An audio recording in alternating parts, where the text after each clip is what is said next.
than That is that's venomous, better dude. than that's better than nothing, right? I think I need to so. get some serum. I might die from just the amount of Uh, vitriol coming out of your mouth, dude. Damn. Tell me how you Uh, really feel about me, Wise.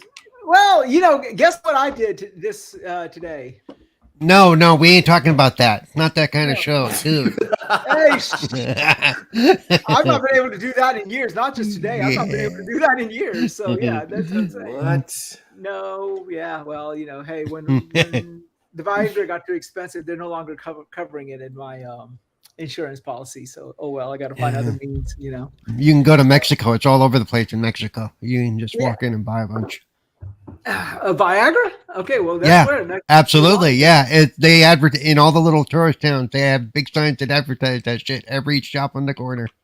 Well, guess what? I'm going to go for a field trip this year. So Yeah. actually, I started a Patreon and I'm putting it in the chat right now. So yeah. Um, Hey. so we only have one tier, guys. So let's get started.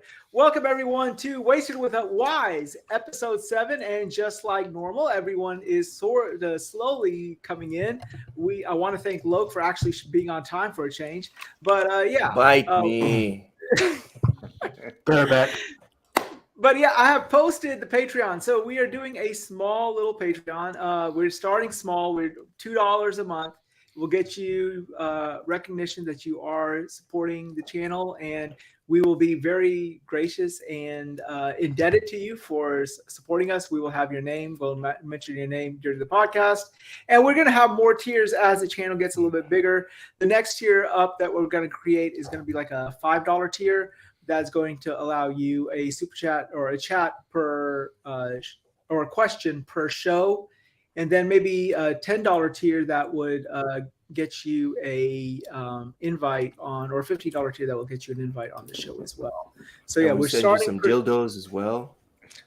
Oh yeah, the multicolored dildos. The ones that light up in the dark, so that you can actually know what you're holding on to. I honestly don't know, but it's kind of interesting that you do. Well, Wise uses those so his wife knows when to get out of the way. Wow. Hey, some things are more comfortable than others. Okay, that's all I gotta say. Her strap on God hurts. What damn. can I gotta say? Her strap on hurts. Oh, Jesus. What? I'm getting old these days, and I need protection. So there you go. All right. I mean, at least it works as a good butt plug for Wize. So, And we're not gonna talk about that. When I farted, they're shooting out like a mile a minute. Oh, that's too far? That is too far. That's where you draw the line, Wise. Well, they say that like if they ever get into a war with China, they're not gonna use nuclear weapons. They're gonna use me as a weapon of mass destruction. Me and my farts. So there you go. So Okay. anyhow, let me go ahead and introduce my panelists, because ironically enough, my panelists are all here for a change. So okay, our first panelist, the first thing he did when he created his character in Starfield was fly up Uranus. Cerebral, how you doing? How did you know? Actually, no, I'm. Yeah. How you doing, and what you drinking, dude? I am drinking coffee. Coffee? Coffee. It's Irish coffee. It has a little bit of whiskey in it, No, right? no, I don't have any liquor on hand. I keep telling you that. Shit. Candy is dandy, but liquor is quicker. That's what they say. It's also more expensive. It's also more expensive. So Gotta send him yeah. some. Not wild Irish rose. Oh. Wild Irish rose you can still get for $2 for a little. I bottle no, of dude. Nuh-uh. See, I see. No, I am not. No, I need at least something that tastes good. Okay. So No. that sounds like the name of a liquor that comes in a plastic bottle. Yeah. Okay, That makes Mogan David look like our good wine. It's like, what the hell, dude? what about the Colt 45s? Oh no! Good God!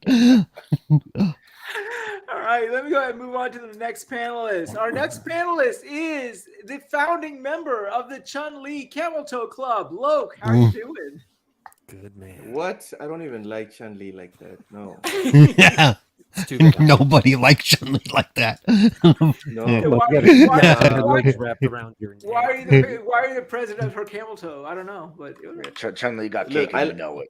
I like a chick that squats as much as the next guy, but I think she squats more than me. So Chun-Li I'm could good. squat the universe, bro. She looks like fucking Atlas with this fucking globe on his back. She's not Yeah. Chuck Norris. so who is your okay, I'm sorry. Was it Cammy's camel toe club that you were a part of? Okay, there we Oh. go. Now we're talking. All right. Now you're now you're talking my language. All right, Cammy is the goat. All right. I knew we She were can running squat across me. somebody. She can squat fucking- me, and I'm good. Fucking Anyway, I'm Kylie doing Minogue good. played her ass in the movie, man. That shit was weird. That was Well, unfortunate. Off the That was some record, bad casting. actually, to be honest with you, truth be told, Loke is the founding member of the Bison's Camel Toe Club, but we're not going to say anything about that. No, we can talk about it. I love M. Bison. I was heartbroken that he wasn't in Street Fighter 6. And I'm also heartbroken that my favorite Mortal Kombat character is also not in Mortal Kombat, Jax. Oh, And really? so He's fighters not are in the new really- one? What? No, he's not. He's just a cameo. Oh, yeah, It's it's kind of fucked lame. up. Dude, he's one of the core characters, man. Exactly. He's one of the founding members, but they just put him as a freaking cameo.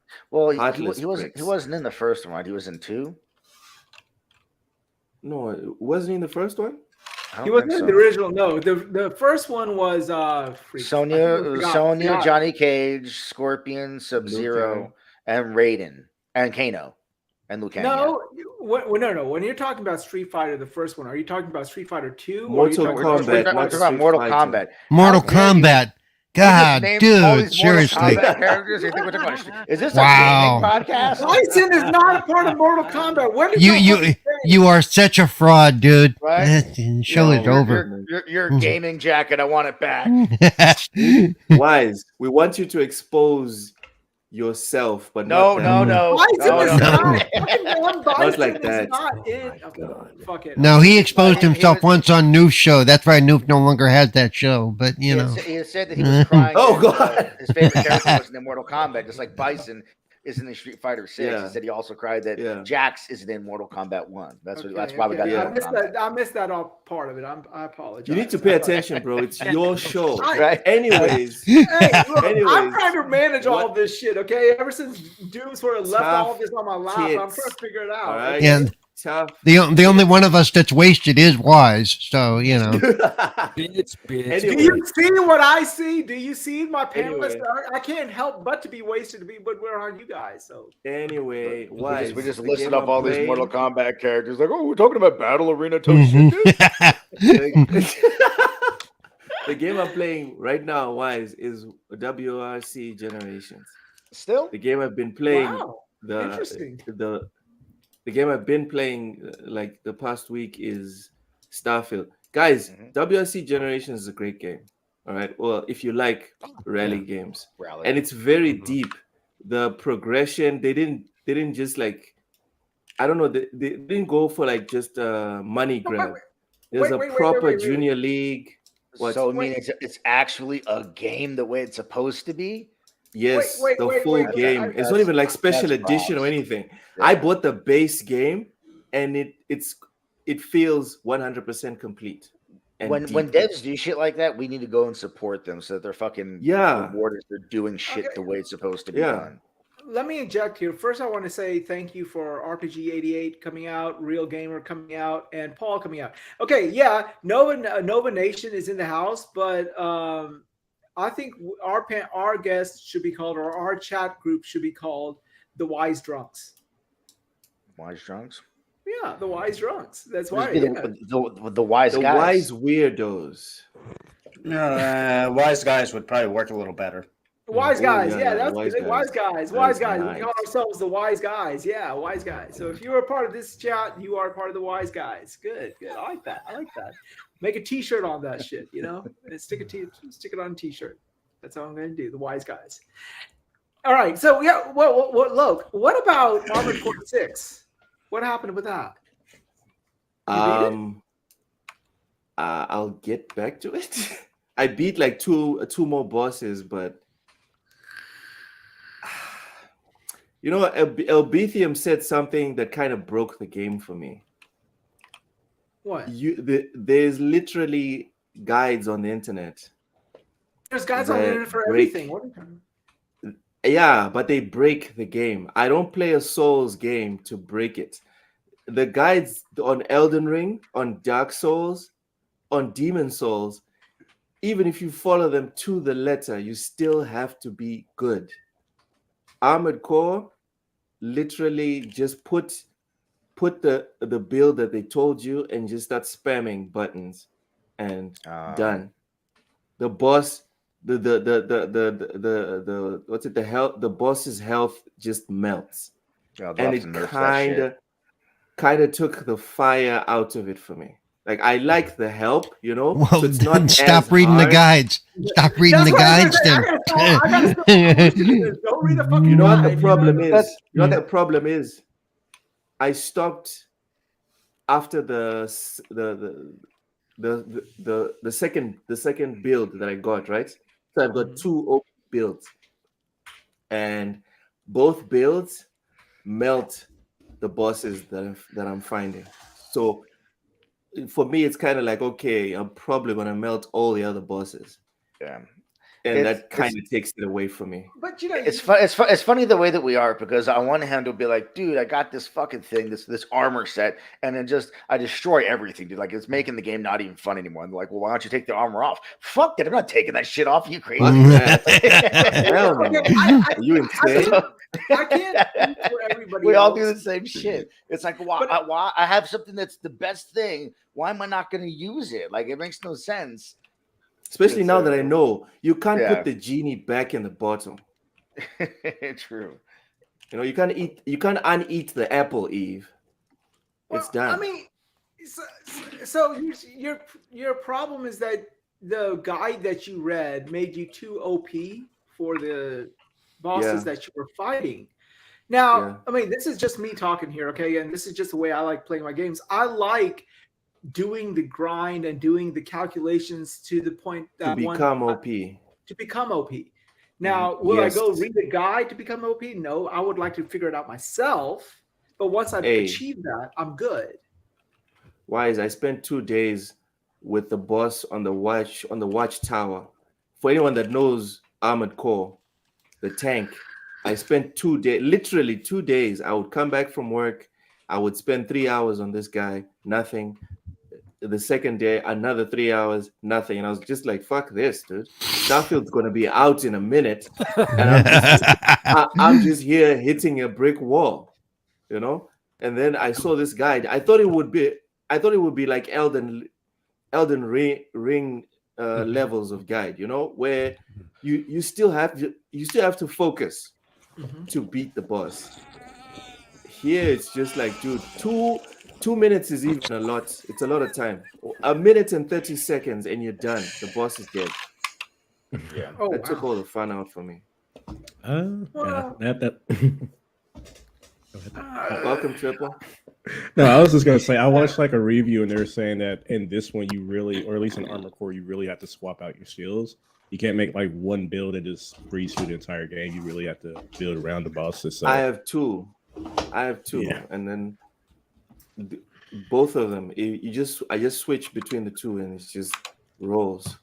Are there difficulty levels? Are there any difficulty levels? It's a FromSoft game. What are you talking about? The difficulty is levels. I say that because I know, for example, it's a FromSoft, but this is not like their traditional, Demon Souls, Dark Souls-like game. This is a different manifestation from the same developer. So it's easier. Even the checkpoints. These are the get good developers, bro. There's no fucking difficulties. No, but this one's the easiest one. He doesn't like it anymore, so. This is the easiest one. I didn't get good. If I'm being honest, I didn't get good. Someone just told me. Told you how to get good. Secret. Yeah. And to your point, Wize, about like grinding to your OP. I like doing that, but it doesn't take the fun out of the game because I feel like I earned being OP. You know? Yep. Yeah. Yep. This is mine. This belongs to me. I didn't cheat this. Yep. And with Yeah. Elden Well, Ring, it's I like with Starfield here. I've had to look at one little thing to figure out what I was doing wrong, but other than that, I'm doing my own thing. I'm not looking at guides. I'm not looking for information. I'm staying away from all of it because I want to experience the game and build up my character the way I want to build him up. yeah. Yeah. No, that's fair. You know where this whole OP crap started with me, right? The original Final Fantasy on the NES. So I don't know if any of you guys played it, where you have to pick like 4 warriors or whatever, and you could pick from a series of cats. Yeah, the Warriors of Light. You could pick all different cats. You have like thief, fighter, monk, white mage, red mage, black mage, all that crap. So my build has always been one fighter, 2 monks, and a red mage. And I don't know if any of y'all play the game, but there's this part in Final Fantasy where, I know spoilers, but it's a freaking old game. You get this thing called Rat Tail. No, I played the Game Boy Advance version of Final Fantasy 1, so yeah, that's all. Well, you get this certain item called the Rat's Tail, and you become like this adult form of yourself, if you will. And then like your monks, just by one punch without any weapons attached, is killing off like 1,000 damage. And ever since I started doing that, when I started playing games and I saw that you can develop a character like that, I've been just straight only that, but hardcore all the way through. So, and that's why I like RPGs, because you can do that. So that's just the way I play it. Yeah, I mean, yeah, grinding to be OP. Speaking of over is the leveling, reward of it. Yeah. I was just because I can't remember who was speaking about it, but someone was saying, should a game scale to your level as you level up? I'm like, because then it kind of just takes away the part of leveling up if everyone's just going to maintain the same level of combat. There's no point. I mean, unless you really want to go in with a challenge, I'm just like, if I don't feel powerful after leveling up, it's no point. Like you said, I might as well be level 1 all the way through. Mm-hmm. Speaking of feeling powerful and over leveled, I upgraded my scouting team, so I was able to recruit a level 100 mechanic to my team. So when I have accidents and whatever, when I repair my car, it takes like 2 minutes instead of like 45. So is it about WRC? I'm OP right now on WRC. Yes, WRC.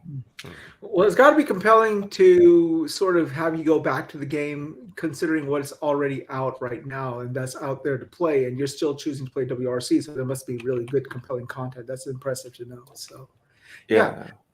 Okay, cool. Next, our next panelist. The only way this next panelist would ever get laid is if he crawled up a chicken's ass and waited. Supernova Gaming, how are you doing? You have no idea how difficult that is, by the way. I'm doing great, man.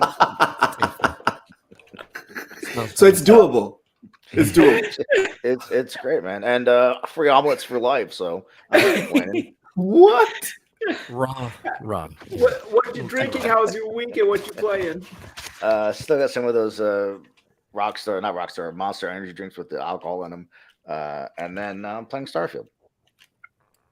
Yeah, care to elaborate a little bit? I know we're going to get into it proper, but I just wanted to share your first thoughts of it. I know you talked about it in the green room. Yeah, I know. It's great. I'm having fun with it, but for me, there's like it's step forward here 2 steps, then step back 5 steps here. So it's I'm having a great time. It's just it's not the 10 out of 10 perfect game that everyone, for me anyway, everyone thinks it is. It's not a 7 though. Can we agree on that? Yeah, definitely. I think an argument can be made for like a 7 or 8. Anything less than that, though, I think there's no way you can make a valid case for anything less than that. Aren't there like scores given like a 4 or something like that? Those people are insane. They're like when people give scores of like 2 or 3, it's like, bro, a 2 means you tried to boot the game up and it told you to go fuck yourself. Like other than that. Seriously, like the 2 is Superman 64 that doesn't have an ending and is a piece of shit the whole way through. I mean, you just fly through rings endlessly, and it has one gameplay loop and it does nothing else. This is not that. Yeah, for people giving it scores like that, they're just being fucking, haters and being salted. There is no case I could see anybody making for this. Oh yeah, they're game being biased. Yeah, six no, or below. a two There's no would be case. a two would be is where you would insert the disc into the disc drive, and then on the screen will show up. Are you serious about this? You know, It spits Two the is you game put the back and game even fucking in slices the your game arm off. format. Damn. Sony employee. You should write horror movies, Supernova. Damn. Slicing arms off. Yeah, just spits the disc is like pooh. Damn. all right. Our next panelist asked his wife why she doesn't blink during sex. She said, You know, you never asked me what I was playing either. I want you to notice that, by the way. I don't care what the fuck you're playing because I know you're playing Starfield. Yeah, it is. But I had to mute myself because of the dogs, and I was saying I actually downscored it a little bit because of the lack of accessibility. It doesn't have aim assist on ground battles, space battles, yes, ground battles, no. I have to make that clear because people go, it has aim assist, it locks on. Yeah, when you're in a spaceship, not when you're getting attacked by 27 bugs, Well, So- spend way less time in your spaceship than you do shooting Yeah. people on the ground. And I would love to true. spend way more time in space in this game. Seriously, I would dogfight all day. So when the id developers were giving the Bethesda developers a lecture about how to do combat, some of the developers for that time were absent that day, so you can't forget. Yeah. yeah. Okay, so the guy whose wife, when he asked his wife why she doesn't blink during sex, she says she doesn't have time. Darth Praxis, how you doing? Well, what else is in her eye at the moment? Yeah. What are you? Anyway, yeah. That was dark. It was just things, man. No big deal. I'm doing well. Well, yeah. Thank you. Please tell me you're drinking something besides dinosaur piss and hops. No, I'm drinking water. Fuck you. I ain't Oh, drinking any of this shit, shit. fucking dinosaur piss. God damn it. I swear to you, God. What have you been playing? Anything good? Fucking dinosaur piss. I'm playing Starfield as we speak. I'm actually dicking around in it. So am I actually. Would you prefer I say dinosaur cum? Is that what Oh no. I floats your said boat?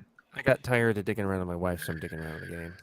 So there you go. Care to share any primary impressions? Oh no, I think it's a great game. I would say the 8 probably is a good one. As far as level of detail, it's pretty amazing. I'm enjoying it. I can see they put a huge amount of time in the game. But there's some things missing, like vehicles on planets that I would think would be helpful, especially when you're going across a planet and you're trying to get and collect, resources, and then you get loaded so heavy. It's you gotta called walk. cardio, bruv. Yeah, you got to build it up, but it's ridiculous. It's like, oh my god! If you That's what your companions are for. They're pack mules, dude. Yeah. Use them. I know, but Really, that's the only thing I use the Constellation Companions for. They're so broken. I don't like the I'm Constellation just saying, Companions. Mass Effect back in 2007 figured this out. Just saying. It's like, here's this muscle relaxer. Now bend over. Yeah. Supposedly- let me stick this hypercore drive right up there. It'll be fine. Yeah. Well, no, It's- Mass Effect figured it out in 2007, but not very well. Okay, They That figured out how to fucking- drive around a planet. That's what I'm talking about. Yeah, Yeah, but it wasn't really there's, good there's, mechanics then. there's been mounts in previous Bethesda games. You had horses and shit in the Elder and Scrolls. why wouldn't they put a rover on it? Especially when you can get ships that are giant, and you're like, you should fit anything on there. Dude, if Have this it be game had complete. like the speeder bike things that like Destiny has for cruising across the planet, dude, Oh, this that would would be be so amazing. cool. Fuck, I yeah, want I that. want a Star Wars. I want a Star Wars speeder bike. That's all I want. I want a land speeder. lightsaber and a Star Wars speeder bike. That's all I want. Just play Star Wars. Well, your fat Outlaws ass, it and wouldn't get Outlaws. off the ground, Wise. So yeah. That's one of the few gripes I have. I was just some of the interactions, and the story's really good, but I don't know. I just watched what was The Expanse, and I guess my hope for the story was like a little bit more spectacular. But it's a slow burn. It takes a while, so it's good. It's just you have to go through the whole exploration aspect. But I like it. I like it a lot. Okay, that's good. That's good. And we're going to actually go into more in depth in a later topic, actually. Okay, our next panelist does more shrooms than Mario. Jim, how you doing? I'm doing it fine, and well, Air 404 alcohol not found. For alcohol not found. What have you been playing? Anything good? Starfield. Wow. Okay. Cool. You know, there was a couple of other games that came out this week besides Starfield, guys. I'm just putting it out there. You know. Yeah, I know. Yeah. Wize, on my show, I usually ask the same question you're asking. This week I was just like, we're not going to ask you. I'm not going to ask you what game you're playing because we all know what you guys were all playing. So yeah. This week has been a kind of a wash, but you know, it's cool. It's cool. It's cool. Like when Spider-Man 2 comes out, don't ask people what they're playing. Yeah. Come on. My answer is going to be Starfield, so that's all right. Yeah. What? So you see people still playing Skyrim to this day. Like a month later, people are still going to be in Starfield. Don't be surprised. I still go back to Skyrim. I have between PC and Xbox, I have over 300 hours in that I game. have a roommate that's only playing. Well, now he's got Baldur's Gate, but prior to that, he was only playing Skyrim. He got PS3, played a little bit, got a war, went right back, or PS5, went right back to Skyrim. Just like, And you know, What? He got a PS5, Ragnarok, and then he went back to he Skyrim. went right back to Skyrim. He But got no, Final there- Fantasy 16 and went right back to. Man, there's only There's so much you can some- do in Skyrim, though. Man, there's a Oh, limit to yeah. how much you can do. No. But you Actually, say you that, can't. right? No, There's you a say lot that, to right? do, But there's yeah. something there's just something about Skyrim that even Oblivion and Daggerfall before that didn't even have. And none of their other games afterwards, even all of the Fallout ones, even the Very, coveted very Fallout true. 4. For They're me, just Skyfall something is about- Skyfall is peak Bethesda for me as well. Yeah, there was just something about that game. It was just like, you Triple. know, a perfect storm. Does he play the online Skyrim? No, he's just offline. And oddly enough, he's just playing it on his old Xbox. Yeah, that's what I'm One saying. and- The main game to play the main Yeah, game for let- 10 years, unless he's like constantly making new characters. Like I don't know I what you think, can do in that game. mods and making new characters, mods, like that's what he's doing. Chat. I've well, tried making new everyone- characters, but I always end up creating the same fucking type of character every time I make a new one. I end up doing the same build, so it's like I'm just wasting time. I got a question for the That's chat. wild. Is everyone playing Skyrim in the chat? Just put yes for yes. mean if you are, Starfield? no if you- Starfield. Yeah, Starfield. My brain- Yeah. Is everyone playing Skyrim in the chat? Okay, everybody. Starfield. Anybody okay. playing Mario 64 in the chat? Yeah. It's a Freudian slip, okay? It fucking happens when you get drunk a little bit, okay? So it's fucking steamy, okay? Yeah, all right. It's okay, man. It's okay. Triple. That was condescending. It's okay, buddy. All right, He's our patting on last- his head. or You something. added the buddy part. I didn't. Nice about it. Come on. But Okay, our last panelist, and the guy who I probably wouldn't be able to do anything without. The last time this panelist was inside a woman was when he went and visited the Statue of Liberty. Triple, how you doing? Wow. Never been to the Statue of Liberty, but okay, I'm doing okay. You can totally guess what I'm playing right now. It's not Destiny. I'll tell you that much. Baldur's Gate. Sky, you're playing Man's Skyrim. Sky. You're playing Skyrim. No Yeah, Man's yeah. Sky. Yes, actually, I am playing. I'll take it. I'm playing Elder Scrolls 1. The arena. I actually did play it a little bit, and I was like, oh, that's kind of fun. And then I died. I had to restart over. But yeah, I'm doing good. I am drinking some stuff that I don't say out loud, so I don't get judged by Wize, and let's keep going forward. Yeah. Cider. It's This is a cider. chunky fucker. Yeah. Jesus. All And right. Starfield's great. Yeah. Yeah, we're gonna actually touch into this and go into the gory details of it. So, but yeah, I just want to say I got to Constellation, got my room, and then I just dicked off to the moon somewhere, and that's all I've been doing is just moon hopping, and that's it. Although I found a guy, I was doing a quest for Gallbank, if anyone's familiar with him, to find some dude that ran off with some cash. So I did that, and I was stuck in the persuasion game because I was trying to figure out how it works, but got that sorted out. So now I'm just taking off on it. I almost killed my grandma. So in the game, so yeah, Wait, but she was did not you- really my grandma. in Oh. real life. I don't think so. But yeah, there was this old lady that I met. I was like, I'm like going around. All I'm doing right now is not. At first, I landed on a couple of planets and I didn't really find anything. There were some resources I could collect, but I didn't find that really compelling for me. So I would just sit around and just go around and get into space battles. And then there was this one person or one ship that hailed me, and it was my grandmother of all things. That grandma character they showed in the reveal or the presentation. Yeah, yeah. Yeah, I found this guy calling me Charlie 3. He was like, "Oh, Charlie 3, you're great." I was like, Oh "Thanks." yeah, that guy was fun. Yeah, He was yeah. fun. So and With the cowboy accent, correct? yeah, exactly. Yeah, he was Yeah. saying somebody was That asking was a fun something, but- conversation. Space truck. I Yeah. had a scientist yeah. randomly hail me, but I didn't have the resources she wanted, so that was it. And I haven't seen She her was like, again. "Oh." So then you blew her out of the sky. No. Fuck you. No. I do want to say, when it comes to the Cumberland situation, I appreciate that you can still run because in previous games, Oh yeah, I- it's unless low, I'm, it's like- better, dude. Yeah, Yeah. in previous games, like you got overcome, you're just walking, and I'm just like, You're "Oh, a shit." snail. So Yeah. I found like a Pretty base fast that I and found. far. There's like weights, like gym weights. I just picked all those up and just They're all worth the weights and 110 credits, bro. They're not staying there. Fuck you and your Bro. gym. I'm taking that shit. I'm sorry. When I play these games, I'm just picking up every damn thing off the ground. Oh, Of dude, course. Yep. I don't care. Dude, and then I was telling my buddy, and then the NPC's like, "Do you really need all that shit?" I'm like, "Yes, bitch, I do. That pencil is coming with us, goddammit. It's worth something." Exactly.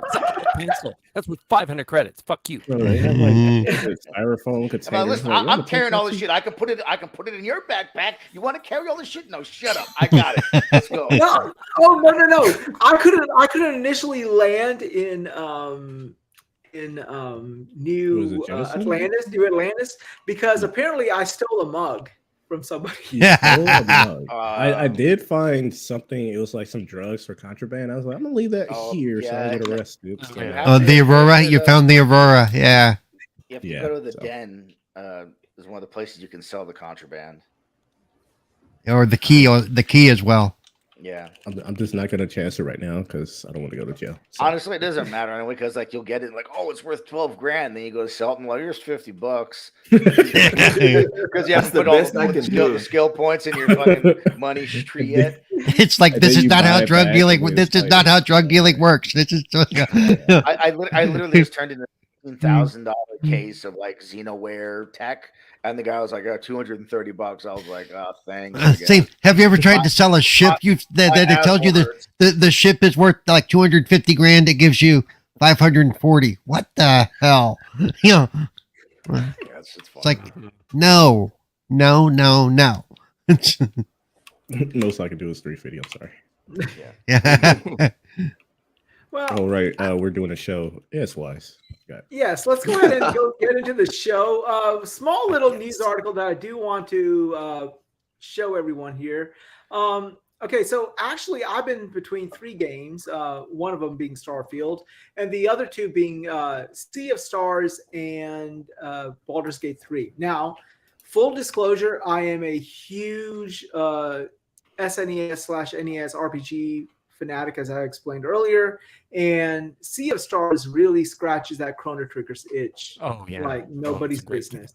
Oh, it's phenomenal.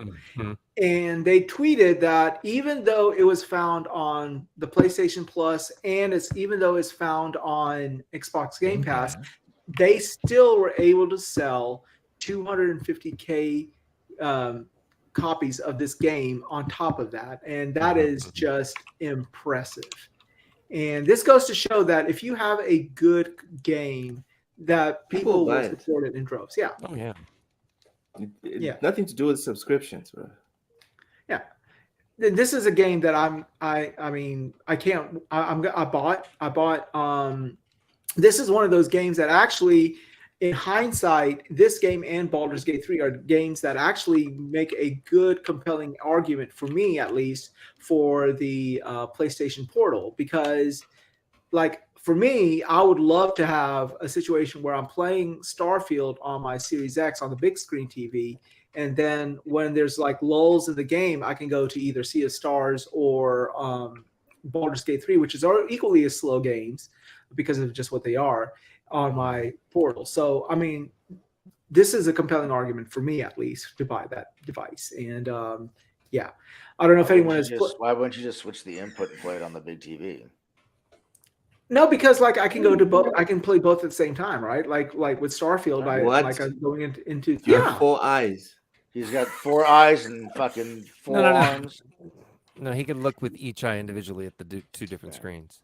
Oh, Exactly. okay. Yeah, that makes He's like a gecko. He's like a gecko. You know. Well, Chameleon. perfect. no, I mean like Let's okay, move you on to guys. the next topic. Okay, anybody's It's played all this game? explained. Cool, Wize. Cool. Okay, so yeah, okay. Anyone play this game besides me? No. Somebody besides- I play it. I actually enjoyed it. Okay, well, that's good. So, what did you think of it in general? No, I like you said, the Chrono Trigger aspect is really what drew me in, and it's an excellently made game. It's very well. I mean, I don't even remember the studio that did it, but they've captured the feel of the old school games and made it new in its own way, Right. pretty spectacularly. So I like it a lot. And see, that's the thing about that graphic style that I really like. I don't know what it is about that game. You know that it couldn't play on a Super Nintendo if they even still made games for that. But it's like still looks like a Super Nintendo game. So it's like you get that nostalgia. Like this is what I remember playing on the Super Nintendo, but it's not because it's still more graphically more intense than what even Chrono Trigger was back in the day. So yeah, good game. Highly recommend. That Link's Awakening game, I think it's called, for the Switch. Is they took a Game Boy Zelda game and they remade it for the Switch, and it almost looks like your fucking characters are 3-dimensional little figures, but it's still in the old 2D style of Zelda.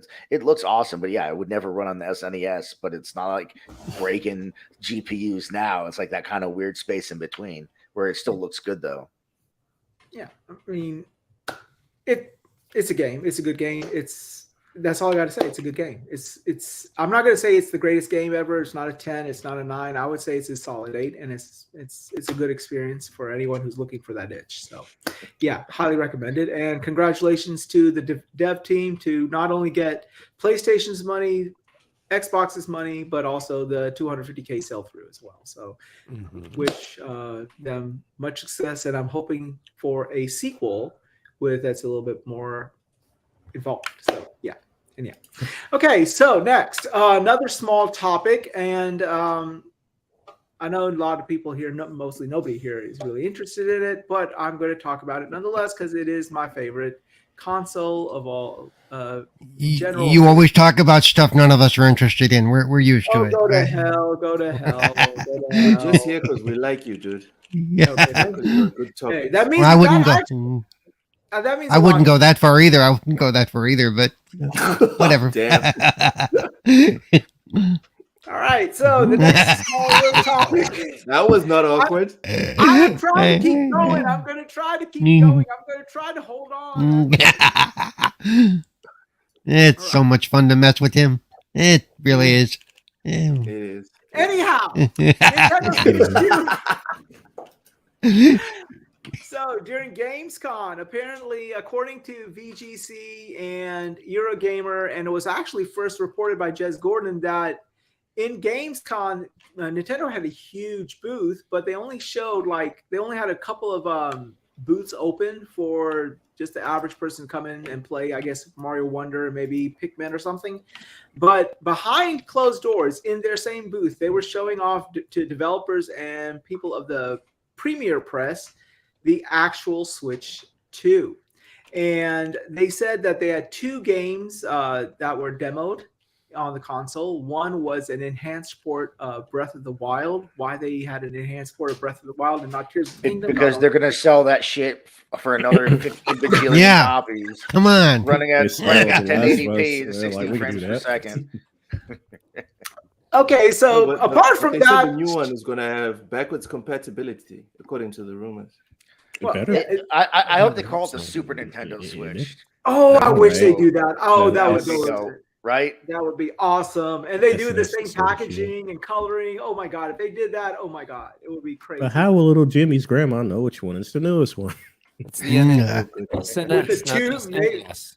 Maybe with the fucking 2 after the console's name, that's all I'm saying, It's just weird at this point to Payment see switch? to see Nintendo do a numbered console. They've never done it in their existence. I don't know if Nintendo Switch is the official name though, right? It's not. That's just what people are calling it. What Yeah, the this Switch yeah, two? that's what people Yeah. are calling it. Yeah. Yeah. So Super I Nintendo Switch wonder would be the pretty good. it be would, right? compact. It's just like a call back to the old, and like Wize was saying, do the old school colors, man. Yeah, that's what I'm saying. And I'm not even talking. I don't even care which old school color of the Super Nintendo they do. The Japanese color with the multicolor red, white, and blue, or the red, yellow, green, blue, or the Super Nintendo with the purple and Purple. Yeah. Purple and Actually, gray. I actually like the US version of the Super Nintendo more than I did the Japanese version. Yeah, me I don't know too. why. Yeah, so I just thought, and it blew my mind away when they showed the controller off for the Super Nintendo, where the B and A had a little concave button, and the X and Y had the little convex button. That my little brain couldn't even process it back in the day. That I thought that was like next level shit there. So yeah, but and yeah, they should definitely. They got so much at their disposal. I don't think they'd even know what they have, honestly. But the more interesting topic of all of this was this. They actually showed the Matrix Unreal 5 demo playing Running on the Switch too. Yeah, playing on this thing. And it ran, they said, comparable to the PS5. It had DLSS going in, and they said it ran graphically comparable to the PlayStation 5. Now, as what far as resolution? that they did not specify. They just said it was comparable. I mean, even if it's only lower resolution, it really doesn't matter that much. If they can get it to run, that'll probably make it. I mean, it'll matter to some people, but honestly, if they can get it to run, they get it to run. Yeah. Well, no. It's not running at 480p, but they said DLSS was on, so. Then give us games that look like that, because I mean, like we've seen that it can run. The Switch now can run Doom Eternal. It can run good-looking games, but they always just give us these games that look like they can run on 10-year-old hardware. No, but that's Switch. That's Nintendo, though, isn't it? Yeah, that's what I'm saying. Nintendo? Like, That's if they're gonna give us a Switch 2 or whatever they're gonna call it, they can run the Unreal Engine 5 demo, but then keep giving us Animal Crossing. It's like, what's the point, dude? Well, how do you change Animal Crossing and make it more graphically? Yeah, like how do you? No, I'm saying make a different game. Like they're gonna keep giving us, Mario games. They're gonna keep giving us Zelda games, and now they're all gonna look like fucking Tears of the Kingdom and Breath of the Wild. Like those made so much money. They're all gonna look like that. From the perspective of leaving it up to third-party developers to really do that part in terms of making super awesome graphics to utilize the new tech they're putting in it. But I do understand if we do get an IP from Nintendo that's pushing graphics, but I would lean more towards the third party to do that. I just feel like all the third I think parties, the focus is they'll make like exactly that, JRPGs Triple. and stuff. They want to make sure that they don't stay behind with triple AAA third party games. They I have think to that's keep the up. priority. As far as their style, they're not going to change that anytime soon. Right? Like that's not going to change even with this new Switch, because whatever it's capable of now, it's still light years behind an Xbox. Well, let me explain what he was just saying. The tech demo, or the demo that the people got. It says the new Switch is capable of running NVIDIA's AI-powered DLSS upscaling technology and ray tracing. It says the reveal showed the demo of an improved version of Breath of the Wild running at higher fidelity, higher resolution, and higher frame rate than the original, which the original ran at 30. So that means it's running at 60 at higher resolution. So let's say 1440p. And then said the secret showcase allegedly also included the tech demo of The Matrix Awakens, and it said playing equivalent to a PS5 or Series X. It says this information suggests that the Switch 2 will rival its current generation counterparts in terms of hardware. So they said they don't have exact details, but they said it ran. Now, as far as what the exact resolution, it probably wasn't running 4K. And if it was running 1440p and it's upscaling from 1080p to 1440p, I don't give a shit. That's great. Is that docked or in handheld mode? I think it's either. It didn't specify. But the point is, if it can do that, who cares? In truth. If I'm just curious about the size. Like, how are they going to cram all that into that form factor? Well, again, if it's focusing on DLSS or then it won't. At least when they say comparable to the Series X, I'm sure in terms of looks, but in terms of raw specs, it probably wouldn't equal the Series S and PS5. Well, it's not. No, it's But- not. It's the PS5. Yeah, the PS5 and Series X. Yeah, it wasn't aiming at the Series S, but it's probably going to run more like the Series S. And if it can, that's still a good naming thing. conventions and shit. Yeah, I know. Series S, Well, Series X. there's three aspects to look at it this way, right? Number one is, like, I think they're doing this primarily because, as Supa said, Nintendo games by themselves are not those types of games that really push the hardware. I mean, their characteristics or their stylistic choices being one of such that they just are not that graphically demanding games. Whereas I do think that they're sort of compelled to chase the power narrative to a certain extent, at least now, mainly because of the fact that they need third-party support. Because right now, third parties all but abandoned the Switch because they just can't make a game that runs on that thing anymore without like making Cyberpunk is never going to be on Outer the Worlds. current. Right. You guys ever see the Outer Worlds or The Witcher 3 running on the Switch? Like, they got it to work, but man, It looked pretty bad. It was ugly, dude. It was no. Yeah. That was. Yeah. Running like 530p or something like that. It was pretty bad. It was Yeah. very low res. I And there mean, was no, yeah, it was bad. yeah, the approach of using DLSS or any other upscaling technology that makes it look serviceable, because it was people raving about the PC space depending on the game. Those Starfield's limited FSR, like if they can get it to that point, and as people said before, they're not too much of a stickler when it comes to the performance. So if I could get something, I mean, I would personally play it on Series X or PS5, but if I could get some graphics on the Switch that looks pretty good, I'm not saying, oh man, Zelda is looking horrible at 30 FPS and it's struggling, but it's doing something. That's fine with me. It doesn't have to equal with raw power as long as the performance and playing it feels good, and that's all that really matters. But it's, how can I put it? I won't say a slippery slope, but I've watched videos of people speaking about the issue of relying on DLSS instead of actually trying to make sure the hardware can do it more natively, use upscaling instead of just relying on upscaling. That's all technology, though, right? Yeah, the technology is but- supposed to be used to help make things better, and then it ends up just becoming the thing that people lean Yeah, on. they just rely on it. Yeah. But Yeah. in the Switch's case, like it's not, you can only expect so much in a small handheld device. So in Switch's case, I think it's fine. But Well, let's we'll put just have to see it it. that way with the Steam Deck and even the Rock Ally. Asus. Oh yeah. They are very limited. It's not like they are super powerful either. They're great, Yeah. but they're not going to run anywhere like even a Series X or a PS5. They're going to struggle.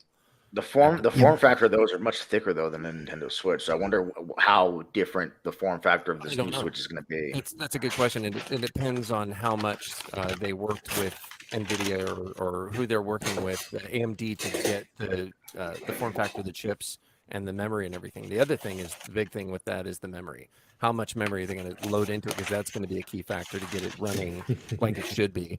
And I would hope, from the sound of it, they have to be. The other thing is, I didn't know, did anybody hear that it was actually expected to release second half of 2024? Well, they said in the article that they are trying to release it earlier than the second half of 2024. Actually, Well, yeah, it says I think they want to get Nintendo it done. announced the gamers can expect the next generation console during the second half of 2024. If not sooner. Yeah. Now, here's the thing. Here's something to think about, right? So you got the other two, PlayStation and Xbox, who are firmly in AMD's camp, right?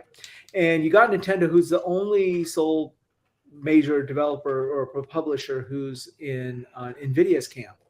So there's two questions. First of all, how powerful do you think this thing is? Number one. And number two, we know Nintendo does not prescribe to the same business model that PlayStation and Xbox does, where they first sell the console at a loss and then, make up the money via games and via releases of other iterations, if you will. So my question is, okay, number one, how powerful is this thing in your opinion? And number two, do you think NVIDIA is making sort of concessions to sort of basically strong arm their way into the console space, if you will, because they're trying to show, hey, yeah, we got this tech demo, we got this stuff that can do a lot more than AMD can, and this is what we can do. So yeah, have at it. Whoever wants to go ahead and chime in. How powerful do you think it is? And do you think AMD is working with Nintendo and making concessions from their normal price structure just to make inroads into this space, if you will. Well, 'Cause they're if really they're if they're using DLSS, that's NVIDIA, not AMD. Right. AMD is FSR. FSR. Yeah. Geez, I can't really say what I think the power would be. What I would like for it to be in a little handheld is similar, if not. I mean, I have to look directly to see where the ROG and Steam Deck are, but at least comparable to those would be ideal, especially if you're using upscaling technology that works well. I think ROG is 2 teraflops, and no, Steam Deck is 2 teraflops, and ROG is, I think, 4 teraflops or something like that, 4 or 6. I don't. Yeah. I'd say compared to those, because again, we had to look at the fact that, as you guys said, Nintendo doesn't really need, at least for their first party, they don't really need the strongest hardware available. Which, I mean, can't fit that in a small handheld. But in terms of what we see, what they're doing with this flimsy Switch right now, and they got something like ROG and Steam on their side, or specs similar to those two, then I would expect that. And again, if they're leaning on upscaling technology, and it'll help it punch above its weight. But I don't see it close to the PS5 or Series X, especially if they're trying to keep the price low. Like, yeah, I don't know, when someone tears it open, it's like it's close to. Well, actually, I have to see how the Series S compares to ROG Ally and stuff like that. But along those lines is what I would expect to see. And yeah. That works for me. Yeah. My question becomes how powerful can they make it before heat dissipation becomes a serious problem? Because these, because at some point you're gonna have to be wearing like gloves to be holding this thing. Yeah, exactly. Leave it up to Nintendo. They're gonna sell special Mario style gloves. Well, I think the actual visual design is going to have to change some bit too, because if they release it looking similar to this on the box, I think it's really going to negatively impact sales, because people are going to look at it and say, oh, it's just the same thing. Like, something about it needs to change enough for it to be significantly different looking. So as you walk by and see the box, you're like, oh, what the fuck is that? Yeah, I think that's safe to say that they're going to do. They're probably going to change up the Joy-Cons to a certain extent, so that they are forward compatible but not backwards compatible. So you can probably play your old Joy-Cons on the new system, but you can't go backwards, if you will. So yeah, but that actually, the question of how powerful can they make it? Actually, I think Darth or Jim, you guys can answer that, right? How powerful can you make a mobile chip these days? Well, it all depends on, the technology they're putting into it. I don't know. Right now, I was reading an article that was talking about what NVIDIA might be doing, and they're aiming at a kind of around an RTX 3050 power range, as far as for what they're looking at to try to get into the next Switch. So that's curious. That's the other thing to think about is what's the pricing going to be then? Because in order to shrink all that tech down and get that type of performance, it's not going to cost $300, right? It's probably going to cost more than that. It's going to come out at $399 minimum. I know, telling you that right now. I would think $399 is probably what they're going to be aiming at, something like that. I don't think they're going to go over that. Nintendo they'd be struggling a little bit. But even so, people complain like, "Oh my gosh, how could it be that expensive?" And then you look at you said if it can compete with a Steam Deck or the ROG Ally, dude, then you can't bitch about $400.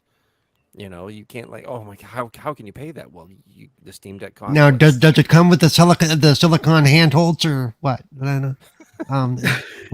Yeah. It's got to have something to keep the heat down, or it's made. Well, I'm serious. If they're thinking of making it the level of the 3090, those things put out a lot of heat.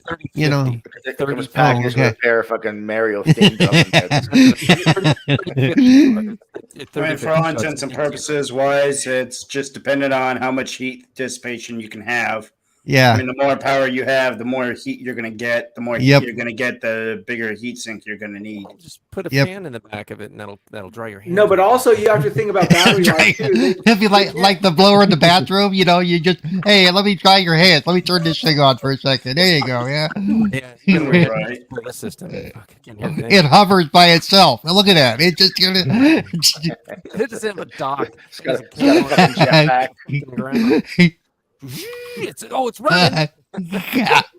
But you also got to think that the more powerful but also you also have to think about battery concerns. Like Valve's, the Steam Deck is what, 2 hours? The log is like 2 hours. I don't think Nintendo is going to aim for a 2-hour battery life. No. I don't think that's going to happen. Portable They- chargers with them, man. Come on now. Yeah, they changed the screen from an OLED back to an LED 1080p. So they Yeah. did that probably for power consumption was a key.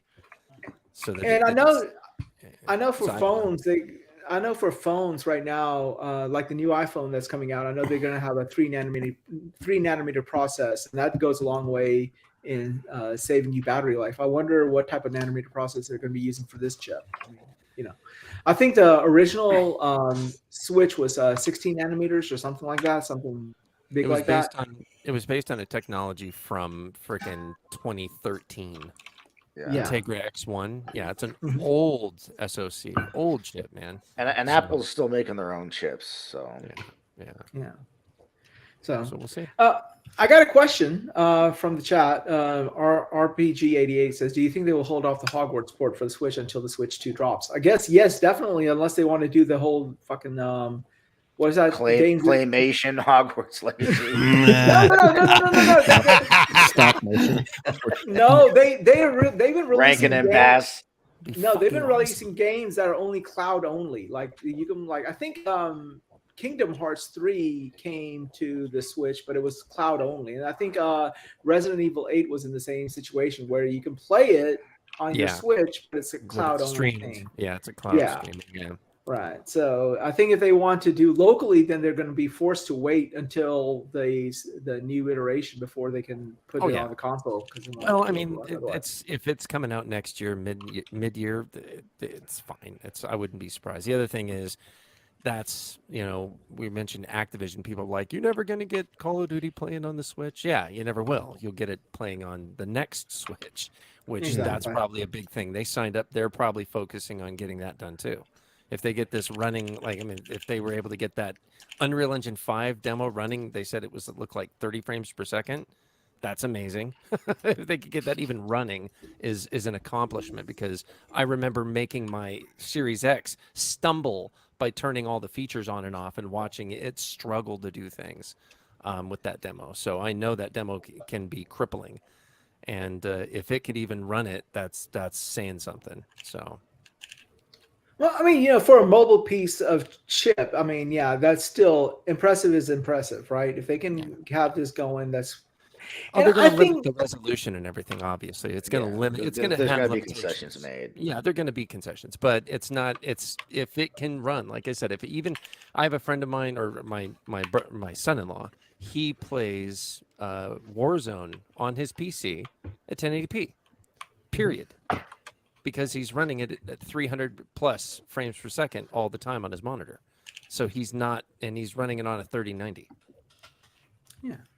So Well, I mean- it depends on what you want to do with it and what you find acceptable. The vast majority of the people that he plays with do the exact same thing, because they don't care about resolution. They care about frame rate. That's all they care about.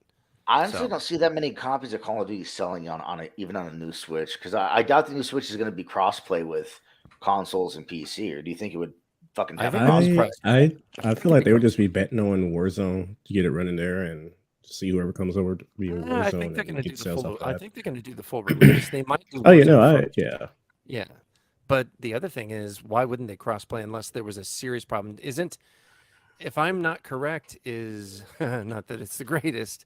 Isn't Fortnite crossplay on Switch? Yeah. On Switch, I don't know. I'm I not. don't know. It is. Actually. Yeah, it is. Yeah, my kid plays Fortnite on Switch. Yeah, so you can. But does he play? But does he play with people on PC and Xbox? Is the question. That I don't know. Man, That I know. I pray for the souls of people playing against PC players on these little fucking icons. I pray for them. Yeah. No, but like ever since after the GameCube generation, Nintendo adopted this strategy that was put out by Iwata called the Blue Ocean strategy, where they said, okay, let PlayStation and Xbox duke it out for the supremacy of the most powerful console, if you will. We're going to go and look for something else. But I think that Blue Ocean strategy, thanks Gimmick. to phones, it Yeah. doesn't They're work looking anymore. for it.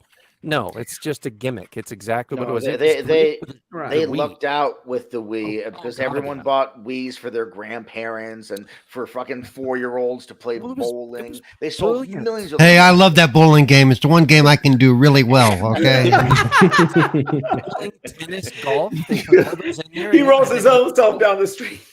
Hey, I can bowl a 300 on that game. I'll have you know. So Dude, yeah. my dad and my uncle both bought the PGA Tour game, the Tiger Woods game, for it as well because they Yeah. loved that. They loved Yeah. playing it. So yeah, It really is the only console I know where like grown up people, even though we're all grown up, I'm talking about like grandparents and shit bought it to play, or people bought it for their grandparents. No one's buying an Xbox Series X or PS5 for their grandparents. Well, the People bought Switch- Switches for their grandparents all the time. oh yeah, they still do, and they still have games that are appealing to them too. It's amazing. Mhm.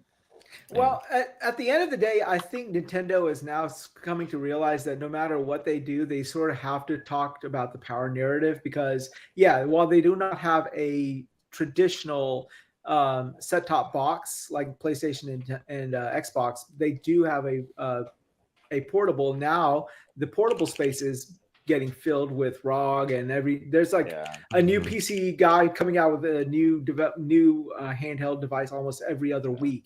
So they're going to have to sort of compete in that market. I know that people buy Nintendo consoles for Nintendo games, but at the same time, There's if so they much still competition now. Yep. there's It's like some- when, it's like when Well, Netflix came out and it was only Netflix. Now there's like all these other streaming services. Netflix is like, God damn it! right. When they announced that they were putting a pause on the development of the new Switch last year or year, whatever it was, I said it was because they wanted to wait to see what the ROG and what the Steam Deck did. I said it on many shows. I said they want to see what's going to happen. Yep, Yeah. they had to wait. They had to see where to aim, and Yeah. now they know. And it sounds like they made up the decision. Going, oh shit, well we better do that. And to jump to the next part of the subject, so we can get to it real quick, is the VR? There was a VR development being announced for potentially for this. Well, not for the Switch 2, but in tandem with it, I guess. From the Some Right. VR glasses that they also have purportedly They're gonna working on as well. Bring out the Super Virtual Boy. Fuck yeah! I just hope this is one of those things that VR thing is one of those things that is just they're trying to see how good it will do, because it's very hard for me to imagine them to release a console that can also do VR as well, because VR is its own beast and you need a lot of power to do it. I just don't think a device like this would have the power capability to You achieve heard what who they want. you heard who they're partnering with, right? They're partnering with Google. They're partnering with Google, but that seems like it just doesn't. In order to do what they want to do, Nintendo's going to have to change. It's going to be Nintendo branded standalone hardware, just like the current the Meta Quest. It's basically going to be a competition for that, from what I'm gathering. And that, if that's the case, then it's completely separate from the Switch, essentially. Well, if they do that, that will be a good move on their part. But at the same time, it's just one of those things that I still think. Do you think that this console is going to be even as powerful as the Quest 3? There's so much more space inside a Quest 3 to put hardware, so it's hard to know. Yeah, I mean, it doesn't seem that it's going to give you a very worthwhile VR experience. And then for the VR, is it VR streamed from the Switch 2, or is it VR in a standalone Nintendo branded headset, or is it going to be ported to the? From what I'm gathering, it's a separate development. It's not Okay, yeah. So necessarily that it's the Switch 2 wouldn't be powering it at all then. No, I don't believe Okay. so. I don't think so, but I don't know for sure. And That makes a little more sense. Yeah, until they announce it, we won't know for sure. But I don't believe so. Okay. So, all right, well, let's go ahead and move on to our next topic. And our next topic, which shouldn't really surprise anybody, is that it came out this week that officially Red Dead Redemption 3 is in the works. No fucking shot. No fucking way. I can't Really? wait to play this Oh game my in God. 2050. just started Yeah. Amazing. See you in 10 years. Yeah. By the time I retire from my job, then maybe I can play this game. We haven't seen so much as a fucking logo for GTA Bro, we had 6. yeah. I'm just And like, we're hearing come about on. Red Dead Redemption 3. It's kind of like with Bethesda, with like, oh, it's Elder Scrolls Scrolls Scrolls 6. 6. And it's like, bro, Starfield's not even out yet, dude. We're talking about Elder Scrolls 6. Yeah, dude, they Fuck talked outta about here. Elder Scrolls 6, and they said after that we'll do Fallout. I'm like, well, there's Yeah, no fucking I'm like, way I'm playing there's no this fucking game. play, dude. Yeah. Well, in what, 30 years? Yeah, because look at there's so much development time between these games. Like, great. It's been announced. Awesome. Like, I don't care. Well, there is also a little bit of a caveat to that because apparently some leakers are saying that there might be an announcement for Grand Theft Auto around sometime the end of October. I fucking hope so, man. I'd like to see something. Fuck, it's just about Yeah. time. I mean, God. Like, how long are you going to milk GTA Live anyway? Bro, that October. GTA Online cow is emaciated. There's no more milk in that fucker. It's done. they're still pumping out stuff. It's giving out It's carnation. a shriveled husk of a cow. Like, come on, let's go. Bones with barely any skin on the son of a Yes. bitch. It's just You on couldn't the even ground. make leather out of that shit. It's too thin. Nope. Fucking nothing left. Oh shit! Yeah, I mean it's high time. Take Two. I don't know what the fuck you guys are doing. I mean, let's be honest. If I didn't, basically they're being paid to do jack shit. Okay, let's be honest. People are paying them hand over fist money, and it's a game that they pretty much finished. What? How long back did It was Grand Theft released Auto come on out? the 360 and the essentially PS3, Fortnite, though, for right? Christ's sake. GTA is just Fortnite, where they just release new content, new expansions, new this, new heist missions, new cars. They just release new content for it, and it goes on endlessly forever, like the song from Lamb Chop. Yeah, it was released in 2013, for Christ's sake. Oh, fuck, man. 10 years, dude.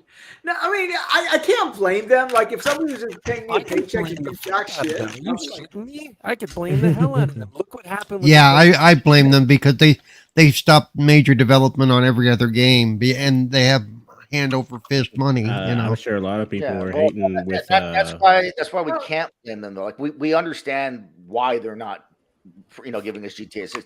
This GTA Online is still pumping cash. Oh, I'm So sure. why get in the way of that? It's replaced creativity is my biggest problem. I think the 100%. biggest. Yeah. I don't like it. I don't agree with it. But from a business perspective, I totally understand it, and it sucks. Like that thing makes so much fucking money. Unfortunately, it makes so much fucking money that they stopped giving a shit about anything. Well, and my Yeah, biggest it's a concern with all problem this for the guys playing Red Dead Redemption 2 and seeing how the multiplayer was just like. Yeah. Just left. Oh, that well, Red and Dead they Online- and they pretty much doing anything with Red Dead Online because they got focused on the remaster of Grand Theft Auto, which turned into be a clunker anyway. So I think I think that's a valid thing to say. You guys just left Red Dead Online just alone to die, and you just bathing GTA with so much content. They're hoping it was going to be fucking just a Western version of GTA Online, and nobody likes it. Yeah. Well, you see, this is the thing that I'm really worried about Grand Theft Auto 6 and Red Dead Redemption 3. I think they're going to start adopting a more Call of Duty model. Well, Grand Theft Auto have always released a very good, compelling single-player campaign, okay, from 3 onwards up, and even before that. But what I'm afraid of is when GTA 6 comes out, it's going to be all GTA Online and maybe 10 hours of an actual single-player campaign. It's going to be Fortnite-ed up. It's going to be a live service game. Yeah, if the leaks be a shit show. with the special leaks guest are just- with special guest appearances by today's top rappers and shit. You know, It's like I can't pronounce their names and I can't understand a fucking thing they're singing. What are we doing here? Well, apparently Joe Rogan has a podcast or a show on GTA 6 as well. So take that for what that's worth. Well, that's cool, man. Wow. Bass Rutten had a show in fucking GTA, I think 4. It might have been 5. One of them, there was a show with Bass Rutten. I was like, what the fuck is this? It's awesome. Yeah, I I mean, definitely wait and see it before concern because I mean the links aren't saying much was said to begin with, but a 10-hour experience from a GTA game. I know that they're making most of their money in the online, but I don't think they'll even with Red Dead Redemption 2, people love the multiplayer, and GTA 5 was still going strong when that game dropped. And The other thing for me is, for me personally, I thought Red Dead Redemption 2 was a step back from the original Red Dead. So now Red Dead 3, I'm like, like I was so excited for Red Dead Redemption 2, and I just didn't like it. 2 was amazing. Whereas I love 2. 2, I still go back to 2. I just go back to 2 to ride my horse around for a while and relax. Seriously, I like the story so much better in 1. Dude, that Undead Nightmare was great. I love that. Yes, dude. I was waiting for an Undead Nightmare for 2 too. I was like, dude, imagine Red Dead 2 with an Undead Nightmare, and we just never got it. I was like, dude, what the fuck, man? I was just looking at the logistics, thinking, if you think about it this way, I know I'll do this and I can move on. But the whole Grand Theft Auto thing, consider this. So in PlayStation 2, you had Grand Theft Auto, was it 3? I think, right? Yeah, 3, Vice City, and San Andreas. You had 3 whole games in one generation. Grand Theft Auto 5 has crossed 3 generations. And we had the Liberty City stores and shit. Yeah, exactly. So, but I'm just saying, PlayStation 3 and Xbox 360, PlayStation 4 and Xbox One, and PS5 and Series X. All of those have only had Grand Theft Auto 5, for Christ's sake. And I understand the development cycles for games are taking a lot longer. Dude, Jesus Christ. Dude, it doesn't take that long. Come on now. Seriously. It's ridiculous. And I mean, Triple, you say you have a lot of faith in Take-Two. I have no fucking faith. It's Take-Two for all. I mean, I'm just expecting a solid single player experience. I would be all 5 hours of the shit. All 5 hours. They're gonna prioritize everything towards whatever the next online game is, because that's what makes all the money. They burn me so bad. I don't even. I'm in the wait and see boat. I know they're gonna. I wouldn't be surprised if they pump out a lot of stuff for the multiplayer, but I don't think we're gonna get like a horrific single player experience in the name of multiplayer. I could be wrong. Of course, I can always be wrong. People thought Battlefield 2042 was gonna be amazing balls, then that dropped. I didn't. I knew that shit was gonna be a dud.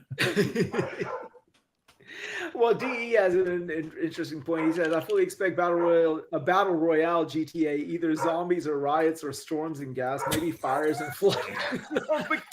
It's gonna be Saints Row.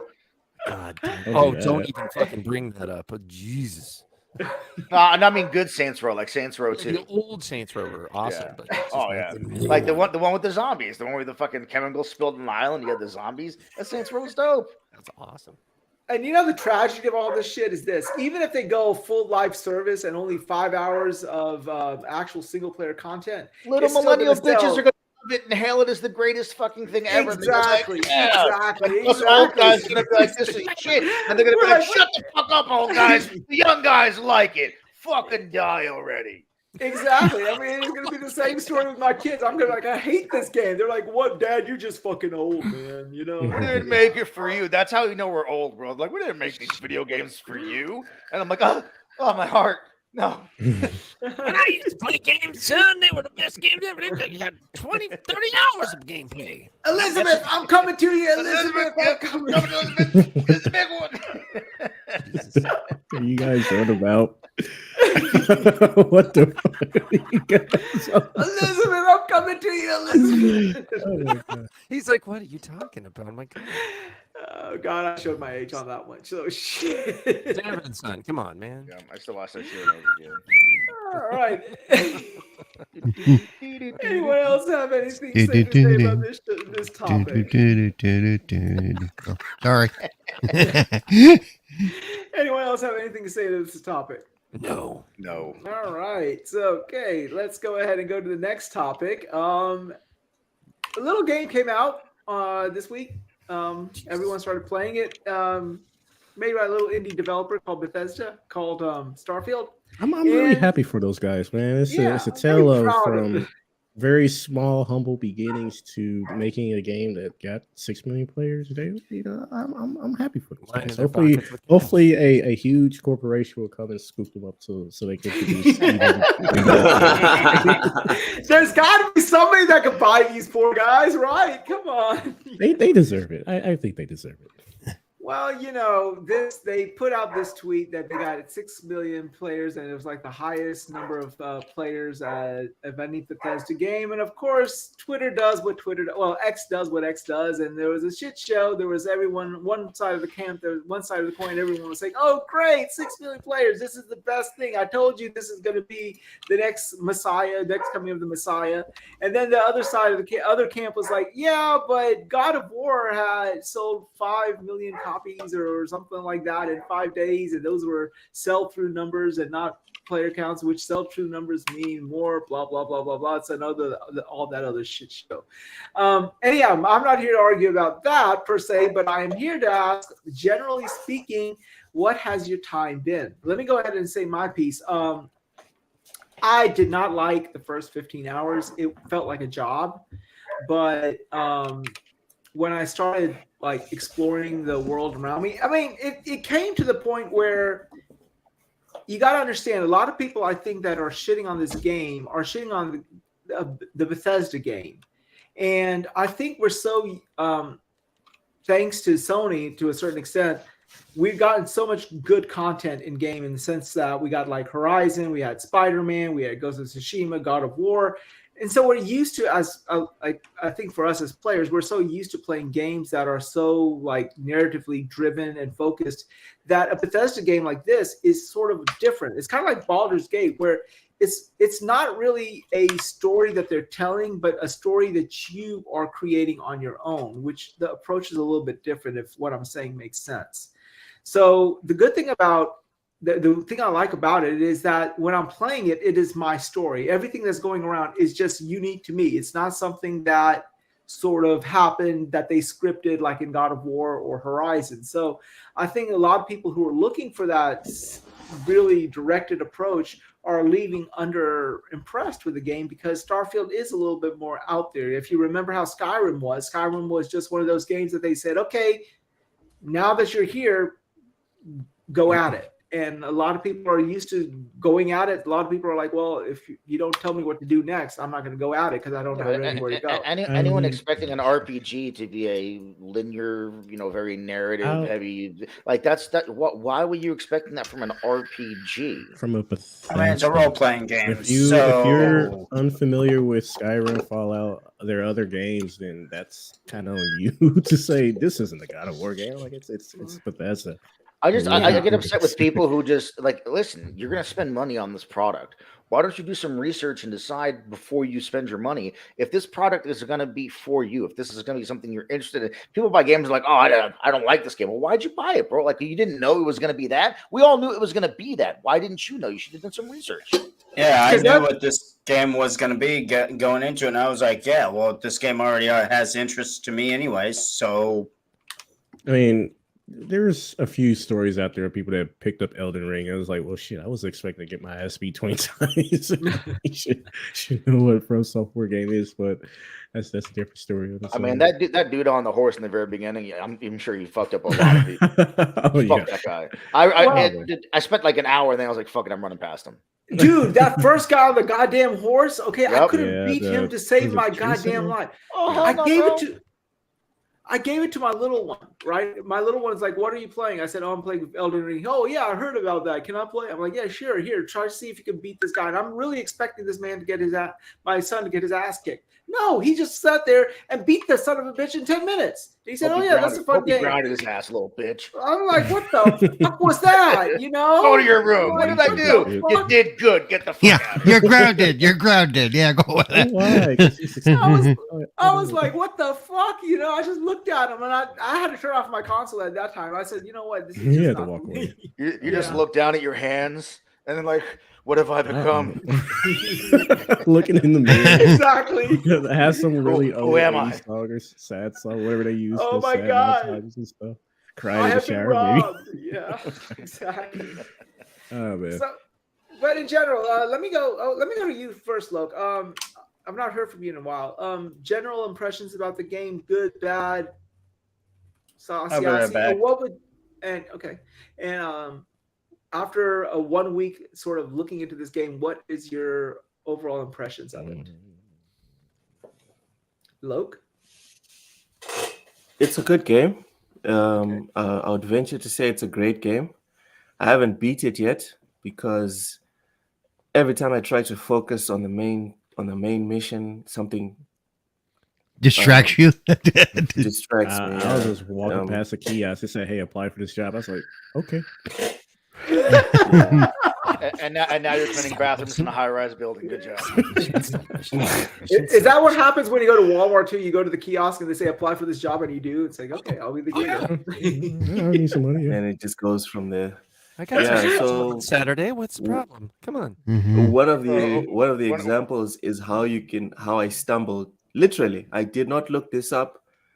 Shout out to Cerebro, but I didn't look it up. I didn't talk to anyone. I just got arrested and I stumbled into a whole like universe of trouble. And yeah, I'm doing that instead of doing the main mission. So anyone, I'm sorry. I probably won't finish it before the end of this month. I'm just being honest. But yeah. Okay, so in overall, what would you give this game out of 10? 9 No, 9 a out of 9. 10. Hmm. Yeah, I think it's the very best that Bethesda has done RPG wise, and I mean this as someone that's a big RPG fan. When I say big RPG, I'm not even talking about Mass Effect. I'm talking about I used to like make my own version of Dungeons and Dragons, and we used to play, just me and my friends. We used to draw comics of like the Mortal Kombat characters, and then make different choices and then make different outcomes for them based on the choices they made. So the RPG element here is very strong, and yeah, for me, this is very close to the dream game I wanted as a kid. I can't wait till I can afford to play Baldur's Gate. But for now, for me, this is a very solid 9. It's So, not a 10. Why? Only Metal Gear Solid games are 10s. What I was joking. I was joking. He said, The "Listen, load time. our epilogue." No, The load okay. times. You give it a 9. So why did you Yes. ding it a point? Like what? The was load the times. The load times. That's the main The thing. load times. Yeah. I'm sorry. I know people talk about programming limitations and the hardware limitations, but I think they should have figured out another way. Either maybe a big loading time, because right now it's like what, 5 seconds, 10 seconds 5 to 10. when you're landing, right? Mhm, mhm. Why not make it so when you're going through the places and then you want to walk into the lodge, for example, Mhm. start preloading it. Don't load the whole thing. Yeah. Load as I your ship. move. Have the hatch in your ship open so you go into your ship and climb into the hatch. Like, why does the hatch have to be closed and you have to load to get into the ship? Well, I mean, Yeah. other ships you're climbing through I just went through a ship today. I was going through all these different areas of the ship. It's huge. It's like, 10 times bigger than your ship, and it's all in there. And I know it loaded when you started, but I'm just like, what the hell? Why your ship's tiny? I mean, even you go to a place like Neon, like it's great, the city's here, but then every time you go in a building, There's you got to load and subsections. load, and so and it's like, Yeah. well, why? For this one little room, I had to load for this one little room. Like when you had Fallout or keep saying Elden Ring, Elder Scrolls, you had the large overworld that it was all loaded. It was way bigger than just Neon. You couldn't load Neon and the interiors of these buildings. I don't. There's a lot going on in each one of those areas. I mean, now there really is for the lighting and all that stuff. It's I think they just chose to do it that way so that they wouldn't lose on performance over how pretty it looks, type of thing. I don't know that having the interior of these buildings loaded would have affected performance all that much. Especially like you load it as you get closer to it. There's nothing to load it the second you get there. Yeah, you load the second level while you're on the first level. You slowly load. Well, because they don't necessarily know you're going to go to the second level. I mean, what are they supposed to just kind of guess what you're going to do? It could fucking store it in RAM, and then if you go away from it, dump it out of RAM. Exactly, it's easy. It can be done. Yeah, it's easy. I like the way you do that. Yeah. Well, no. I mean, it's so simple. I mean, it's just like snap your fingers. It's done. No, I'm we're looking not at saying Star that, like, Citizen the- now, and the it's an unfair solution. comparison. I apologize. Well, okay, so Cerebral, let me go to you next. You had a lot of positives to say. What did you like? What you didn't like? Oh, and it what did- sucked, dude. It's awful. I'm forcing myself to go through the second playthrough just because how awful What's it the is. score? What's the score, I Cerebral? actually gave it an 8, and the only reason I really dinged it more, one, it does have some weird graphical stuff that happens. Nothing that breaks the game, but like I was talking to a headless character yesterday, But the biggest I thing haven't was seen for any me. of these bugs. It's Yeah, so weird. the biggest thing for me is the lack of accessibility options. Mm-hmm. Very much so. For ground fighting, there is no target. There is no aim assist at all. There's not even an option for it. Space fighting's really easy though. I do like space fighting. It because it does lock onto targets and stuff. And they're lacking some basic accessibility, some stuff that I won't necessarily use, but a lot of other players will. Okay, let's play devil's advocate here. Let's say, for example, they patch in all the accessibilities in a later update. What would your score be then? Probably a 9. I won't. I'm a believer that there's no perfect 10. I'm one of those assholes. So Is it? Your I can game of the I can year? always find something wrong, or Is it going to be your game of the year? Ooh, that's hard because I played a couple of really good games this year, including Baldur's Gate 3. I think for me it's going to be between Baldur's Gate 3 and this. Mm. And if I really want to go back, Jedi Survivor as well. That's a great game. You would Yeah.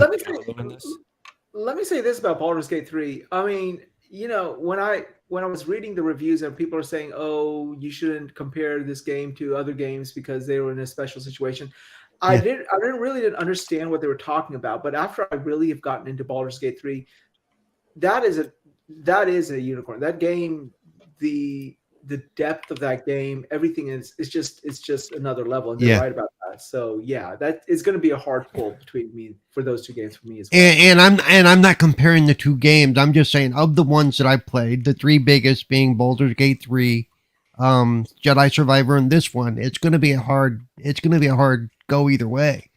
And I'm not. They're all three so different in how they play and what they do, but they're all great at what they do. And see, the irony of it all, we're still not done. We still got Spider-Man 2 coming out, Alan Wake 2 coming out, and I think Mario Wonder, but I don't know if that's even going to come into the running. But yeah. And don't forget, you have Tears of the Kingdom as well. So this year's Game of the Year is going to be a very, very heated discussion. That's going to be interesting. Metal Gear Solid is my. Oh, nobody go with the fuck. All You right, know what? And I wouldn't put Armored Core 3. I think it should get acknowledgement. I don't think it's Game of the Year worthy, but it's pretty high up there for me. Oh, Armored Core 6. Armored Core, that's what I meant to say. I'm sorry. I'm that's playing also while good. I'm talking. I'm playing, but yeah, you know what I meant. So Yeah. Praxis, let me go to you next. What do you think about this game after a week out, and what's your overall rating, and is it your Game of the Year? I would say it's. You didn't ask me if it was my Game of the Year. I don't care about your Game of the Year. He's saying Metal Gear Solid, man. Yeah, you said Metal Gear Solid was going to be, I just want to say it again. Jeez. Let it be known. That's why I didn't ask you for your goddamn Game of the Year, because I already knew what it was. Oh, we had a Resident Evil 4 remake this year also. Yeah, that was yeah, good as well. But I would say, I'd say 8 to an 8.5. I really enjoyed it. There were certain aspects that still kind of stick with me.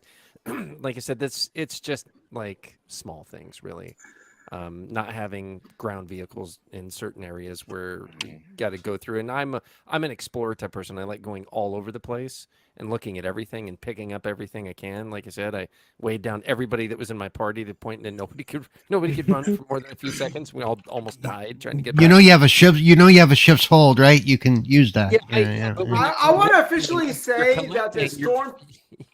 I want to officially say this. I want to officially say that the stormtroopers in Star Wars have a better accuracies than my party members do. So let me just put it out there.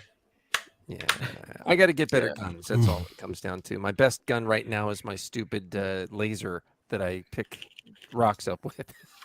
Oh, you should see some of the shit I got, man. I'm sure. I've been doing too much collecting. I haven't been crafting enough, so I'm getting there. But yeah, no. As far as game of the year, I don't know. I'd have to see the rest of the games this year. There's still a few more things coming, but it's up there. It's definitely up there. I just want to say something about you saying that you haven't been doing the crafting. The nice thing about Starfield is that you can get crazy weapons and ships with various different like tactics. You can do it with dialogue. You can do it in combat. You can do it by leveling up your Research. unlocking skills. So you can like I think it's Digitech or whatever, unlock doors and unlock safes, find keys and guns. It's choice wise to approach everything. Yeah, no, I love that aspect.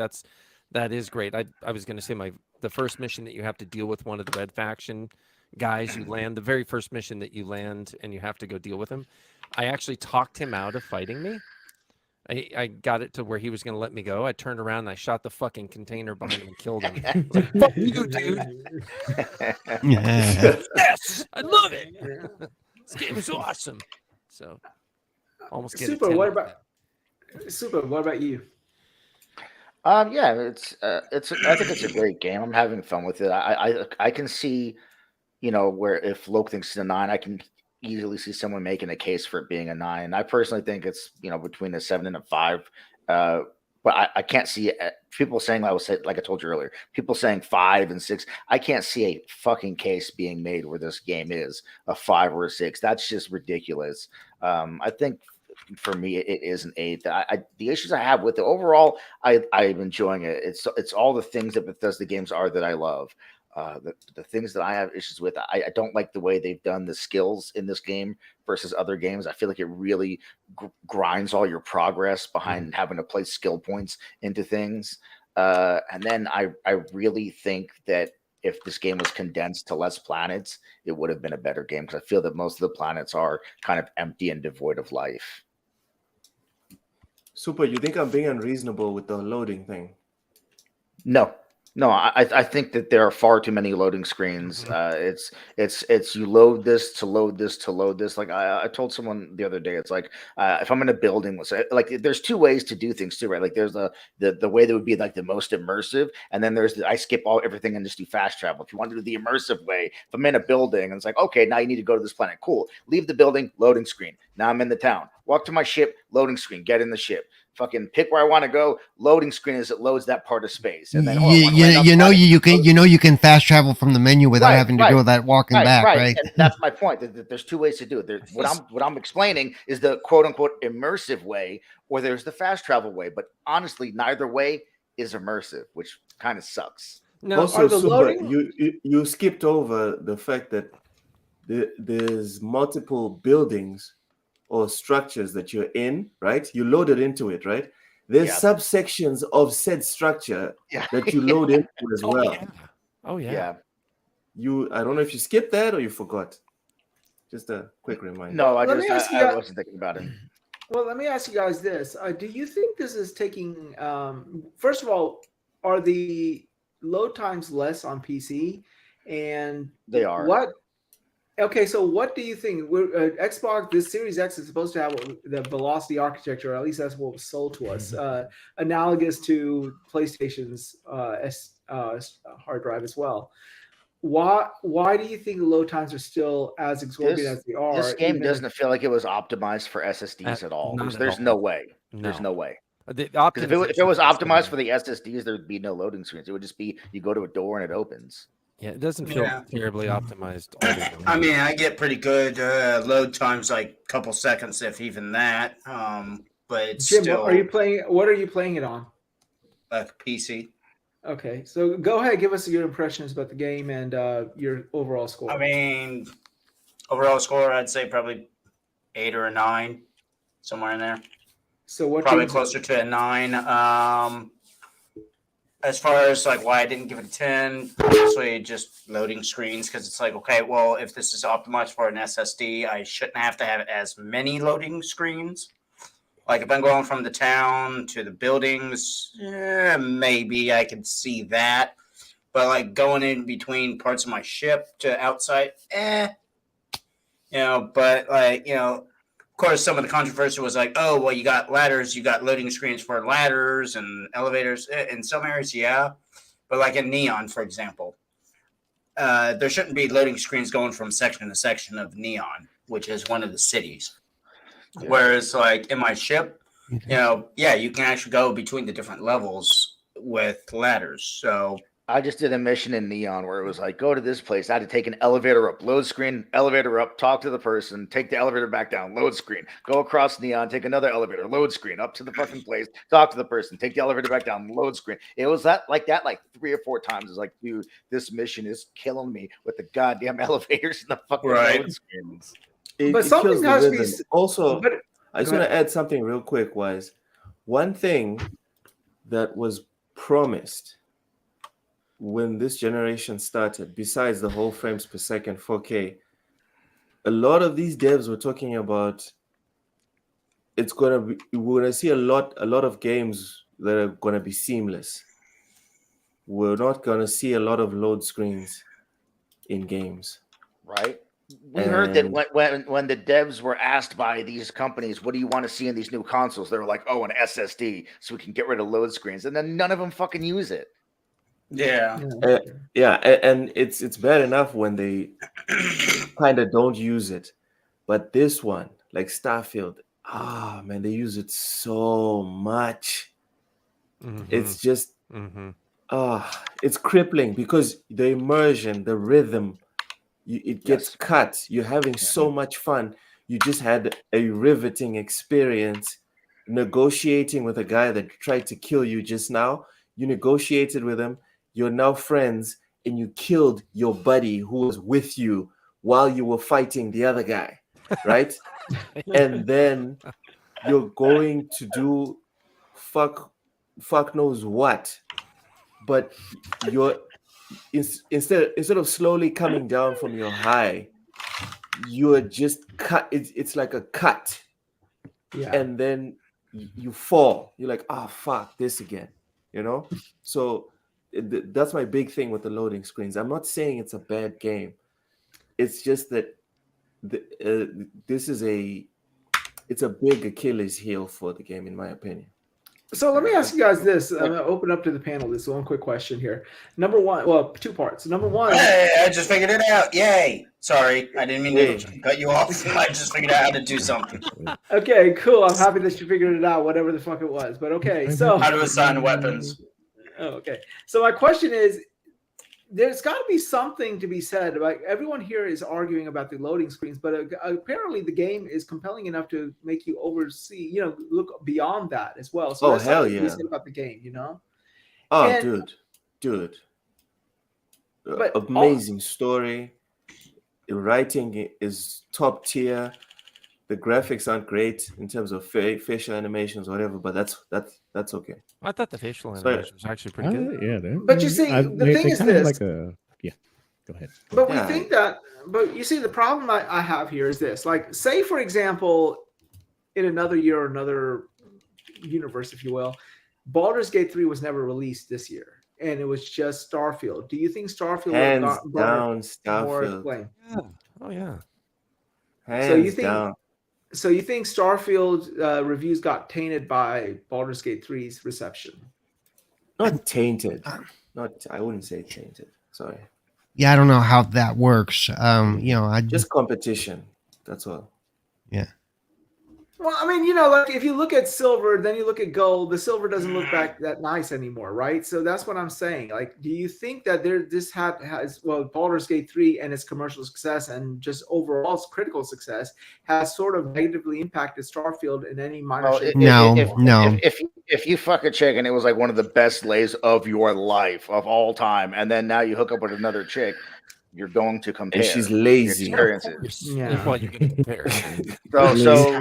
So no matter what, if someone has, I didn't play Baldur's Gate 3, so it's not going to affect my perception of the game. But for people that have, and from what I'm hearing, it's this amazing, seamless, wonderful RPG, like it's RPG magic. People who have Yes. experienced that coming into RPG Starfield, of course, Valhalla. it's going to affect their perception of shit. It's impossible for it not to. So I want to speak to the point of comparison. Someone said, because I put a poll up, I was comparing Starfield and Baldur's Gate, right? And someone was like, "Oh, you can't compare them; they're different games." And I kind of sit there, and this one, sorry, Wize, I know it's your show, but I'd like to hear people's opinion on this one. I think when we're talking about games, we should be allowed to compare all games to each It's- other in Right. terms of how we feel about the games, not technically, but how we feel about the games. In terms of when I got into Forza Horizon, I had a good time, right? I was able to play and pick it up and drop it whenever I wanted. But now that I'm playing WRC for the first time in months, I was able to play until the sun came up.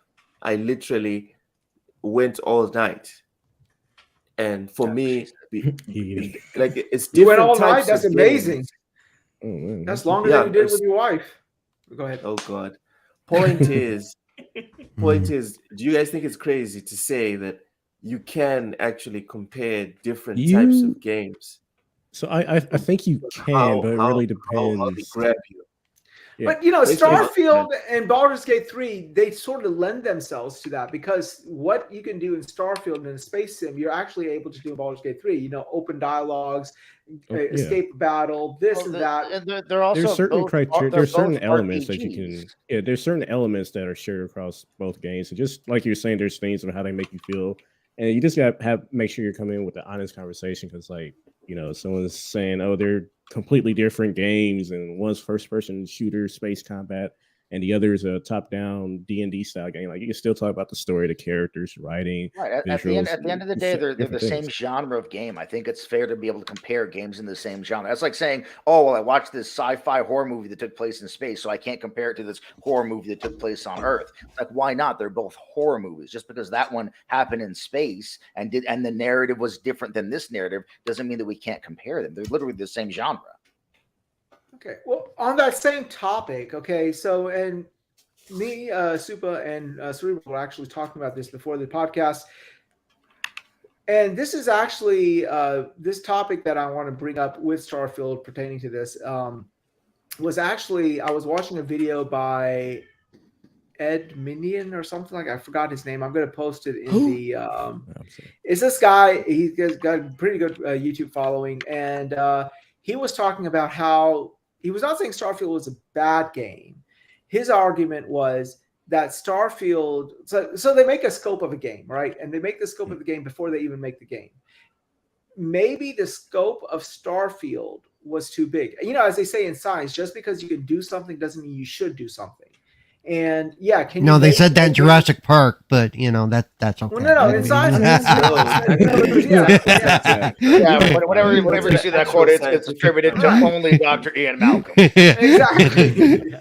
Who was a mathematician, mind you. I just want to put it out there. He was No, a no, mathematician. Chaotician. Chaotician, Remember? yes. He corrected them in the helicopter. Chaotician. But do you think Everything is rooted. in- Starfield? Do you think that game worlds are just getting too big for their own good?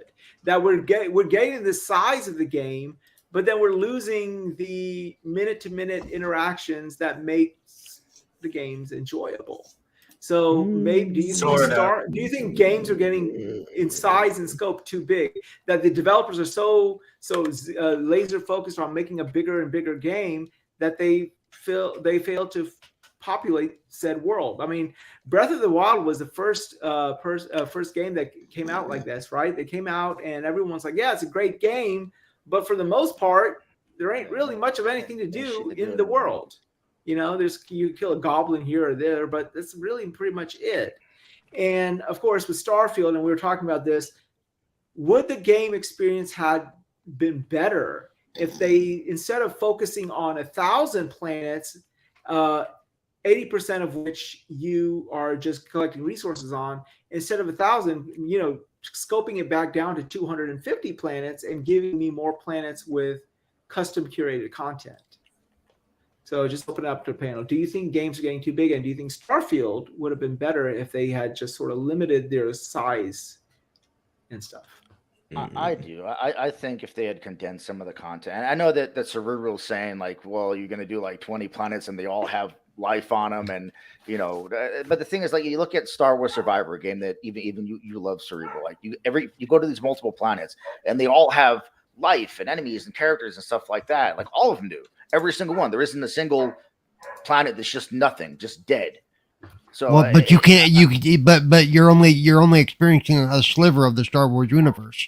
right, And you can't freely go anywhere and everywhere either. Well, you can freely select which one of those planets you want to go to. I'm just saying for me, and again, it's just for me. If this game were, let's say, 20 planets, and they were all just fully realized planets, all the life and creatures and plants and shit, that game for me would have been a better game than this game with 1,000 planets where most of them don't have anything on them. Ambition is great. It's awesome that this is the most ambitious Bethesda game of all time. But for it to have that many planets with not a whole lot to do, I think I would have just loved a more condensed game where they just let you free on planets, and it's just this more immersive type experience because you're hopping from place to place and there's nothing to do. All that plus with the load screens, for me, this is the least immersive Bethesda game I've ever played. Well, I mean, Cerebral, you've been saying that, okay, yeah, it wouldn't have been as big as it is now, but that's the question. Is necessarily bigger better in this regard? Or is it a more protracted approach, even if it's an open world, but smaller, better? Like, would a 10-planet system that you can fully explore, each planet being the size of Skyrim, be a better option than 1,000 planets, of which if you can probably fully explore maybe 10 of them or 12, 20 of them maybe, or so, or even 100 of them. So what do you think? Like I said, there's nothing forces you to go to every planet in the game, nothing. Mm-hmm. But the option is there if you want to do it. No, it's not that there's nothing to. It's not that you have to land. Even the planets that you do go to, the planets where there's Neon City, and the planet where there's New Atlantis. Outside those cities, there's nothing on those planets. There, yeah. Well, but that's where it comes into. So you think every planet in the far future, every planet we settle is going to be like Coruscant in Star Wars. It's going to be right now, Cerebral, it's going to be wall to wall people. I don't care because I'm playing the game to have fun and do these things. Is it realistic? Okay, no. So you basically you're looking for a game. There are planets with life in them in this game. Name me another planet with life on it right now. Name me another planet with life on it. Okay, I'm not even going to get into this with you. No. Time out. Because you're looking for. Your argument is that's not real. So I'm saying name me another planet with life on it. No, okay, and you're being pedantic and you're being objectively obtuse. You're being objectively obtuse. No, come on. If your argument is we shouldn't do all these things because that's not what the science says, well then don't have life on any of these planets because the science says there wouldn't be there.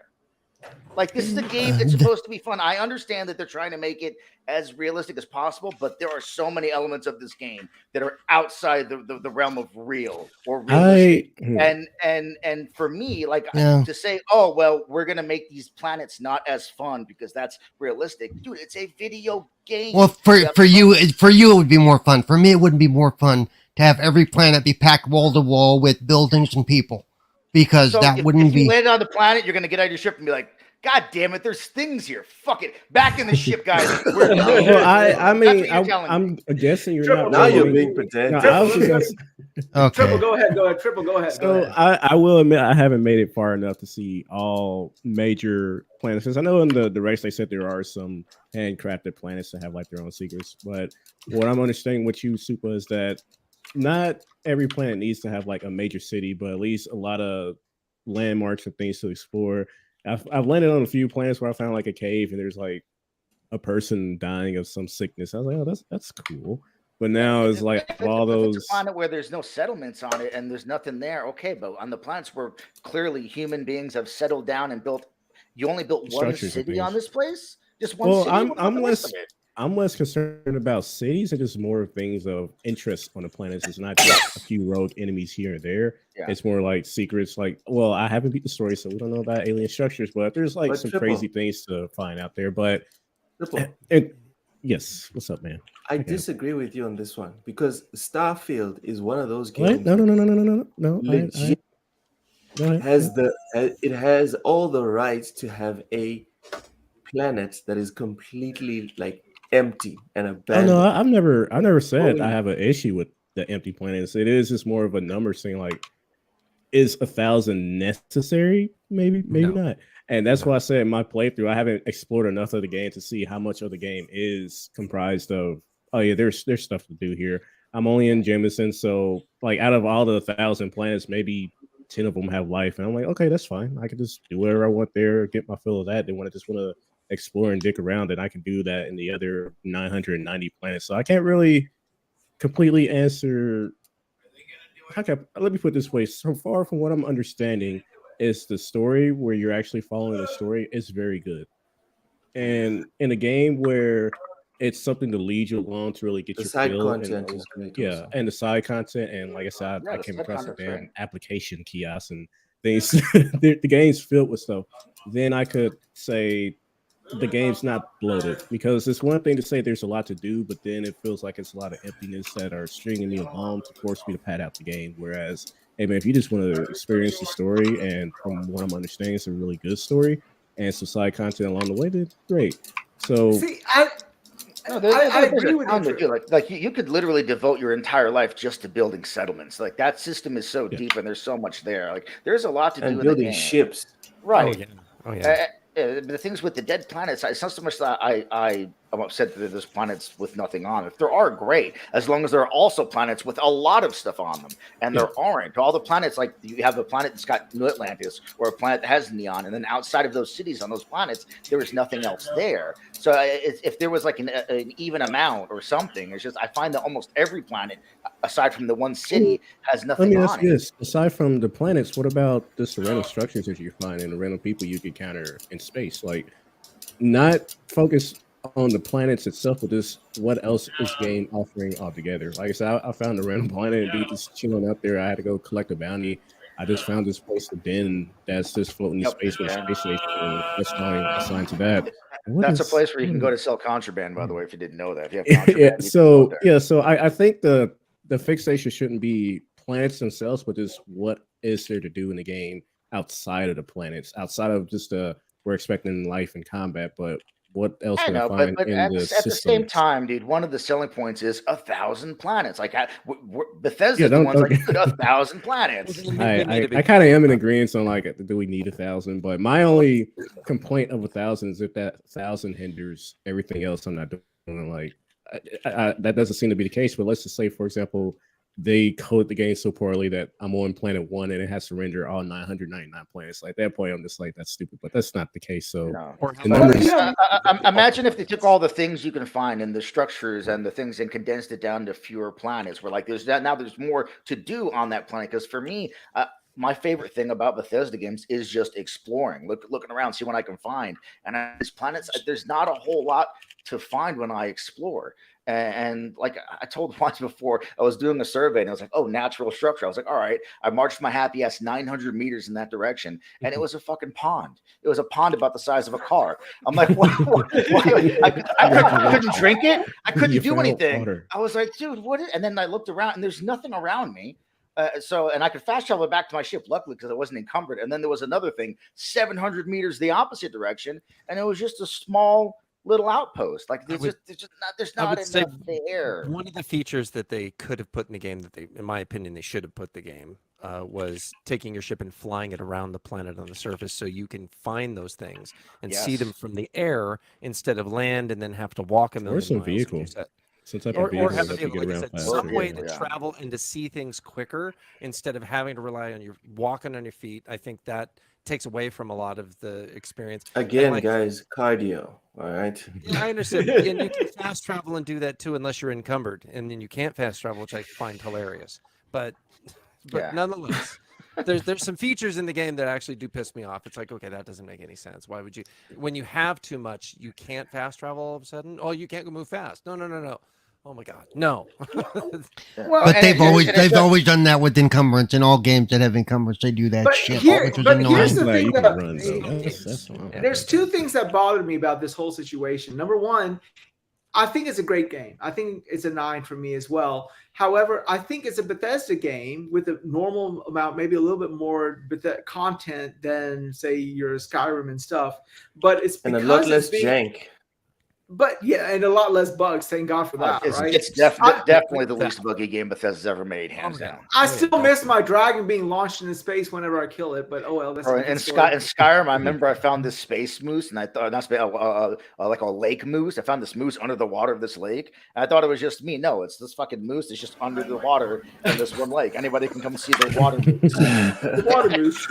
No, but what bothers me about this is, what bothers me about all of this is that I think that what has happened is that they have the same amount of content, maybe even more content than their normal games do, but so. because it's being diffused into, It's spread out a lot. right? It looks like there's not a lot there, and That's my what I'm point. saying. The load screens are the big enemy in this game.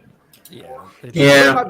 My bigger concern in all of this is that like you saw with anytime they've made these games that are so vastly encompassing, whether it's No Man's Sky when it first came out and the shit show that it was, and then you look at Star Citizen, which the damn game is still in beta. We don't need to talk about Star Citizen. I don't know.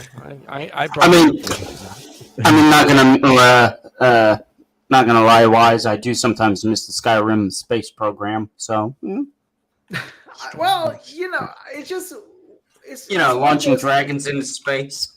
I do like that. I do like my dragons being launched into the air. My horse, once I get off, it gets launched into the air. I miss that. I miss Macho Man. The other problem is that because this tile system they use for the planets, we'll never get a system where we can fly over the planet. We probably won't even get an update for that, because at least I remember in Skyrim they gave us the update where you could fly dragons. Awesome, you can fly all over Tamriel or Cyrodiil, whatever the fucking place is called. But because this game uses the tile systems for the planets, that would change I don't think everything. They wouldn't be able to. So we'll never get an update where they allow us to fly a ship over the planet. That's never going to happen because of the way the game is designed. Well, my biggest concern in all of this is that I think that a lot of people are going to look at these games and they're going to start making them bigger and bigger, and we're going to get a problem like that because developers only have a finite amount of time, whether that finite amount of time is 3 years, 6 years, 10 years, whatever you want to call it. So there's only so much they can program for. So when they first start making the design docs, we're going to have a system, an open world that's going to be multiple planets and all this other crap, and then they start populating it. They just don't have the time to populate it the way I think a lot of gamers would like it to be populated. So my biggest concern is that I think this is just going to set a bad precedence for a lot of these open world games going forward, that they're going to start increasing the size of the world, but not the content within that world. No. That's only Bethesda makes Bethesda games, bro. GTA 5 is Only huge Bethesda compared to makes Bethesda GTA games. 4. Don't worry. And GTA 5 wasn't lacking on content or lacking on, characters or thing. Like, there was a huge map and it was filled from top to bottom. So I don't know that's necessarily the case. It also depends. The thing that also sucks is the way gaming is now. These games now are, on top of taking so long to make, they're also so expensive for these developers to make. And every game now is a massive gamble for these studios where it's an undertaking. Every game has to hit. And a lot of these studios are less likely to take risks on things. They're going to go the safe route because the game has to hit. They can't make a $150 million game and have it not hit. Yeah, and I agree with that, but I still think that, like, if they look at it in the wrong way and then they look at it and they're like, oh, okay, this game did well because it had a vast open world where people can explore, and I think they're getting it wrong.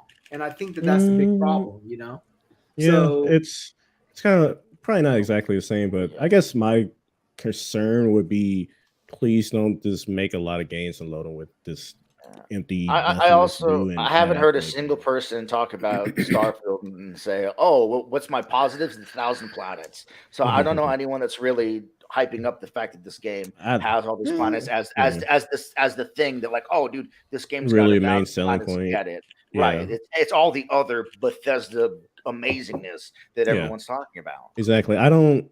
Yeah, that's exactly that. Like, I don't really see any review saying the scope of 1,000 worlds and nothing to do is a huge selling point. Please, developers, do this more. So Just like for No Man's I don't think Sky, that's a the good thing. 14 quintillion planets is not why people are buying No Man's Sky. It's for all the things you can do on each planet. They don't give a fuck if it's got 14 quintillion. That's not the reason why they're buying No Man's Sky, because no one's going to 14 quintillion planets. That's a stupid fucking number, by the way. Change the name. Well, it's just it's one of those things that, you know, I just hope that they don't the developers don't set a bad precedent in this regard. Like I would prefer a more concise open world where, yes, it is an open world, but yeah, maybe I can't go from planet to planet, but the one planet that I'm on is so well populated that I don't have to sort of worry about it. I'm just saying, if they're taking the same scale and scope in terms of how much they're trying to do and what they're wanting to do for the Elder Scrolls 6, and it's on one map, that's instantly a better game. Yeah, I don't really see.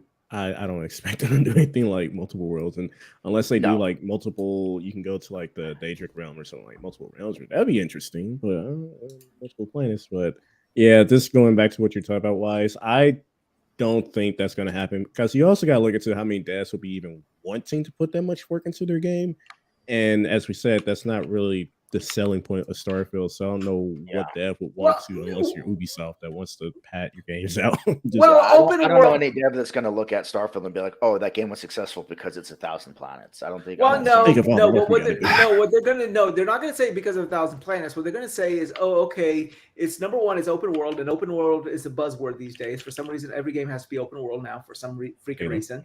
And yeah, number two, they're going to say, "Oh, okay, yeah, but it's an open world, but it's a really big open world, so we got to do something to make our maps bigger," you know. And that's what I've been seeing in games in general. The maps keep getting bigger no matter what it is, but the content to go to do therein is less and less. I mean, Far Cry is a good example of that. I mean, every subsequent Far Cry that's come out, yeah, the world's getting bigger, but there's less to do in each one of those freaking worlds. So yeah, it's a concern with the newer Assassin's Creed games where people like the games are just getting bigger and bigger, and it's not really even necessary to do it. Assassin's Creed Valhalla was obscenely large and long for no damn reason. Yeah. Oh, so was Odyssey. Odyssey was no less. I mean, Odyssey was a nightmare too. For me, a lot of the reason I don't like Assassin's Creed anymore is because it stopped being about being an assassin and just about going into a fight every 5 seconds. You know, not only that, I could buy maybe a Spartan being an assassin, or like, you know, a Greek warrior being an assassin, or maybe even an Egyptian warrior being an assassin. You're gonna Vikings as assassins, bro. Vikings don't give a shit. Vikings keep going right there, like, we're here, fuckers. Let's go. We're gonna one of them hid there was a Viking that hid in a toilet to kill a king. I mean, you know, so yeah, so I guess they do the assassin thing every once in a while, but you know, but it's not the fucking norm, you know. It's just, all I know is that, like, also, can I break you guys' heart?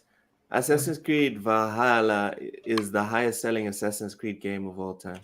Oh, sure. I enjoyed Valhalla for what it was. It's just like, bro, Resident Evil 6 is the best-selling Resident Evil of all time. I'm like, Capcom, fucking don't tell anybody that shit ever again. 6 is the highest selling. Are you serious? Yeah, it's the best-selling Resident Evil of all time. What? That was one of the worst ones. I'm pretty sure. Let me look it up. Only it 5 still hosts that title.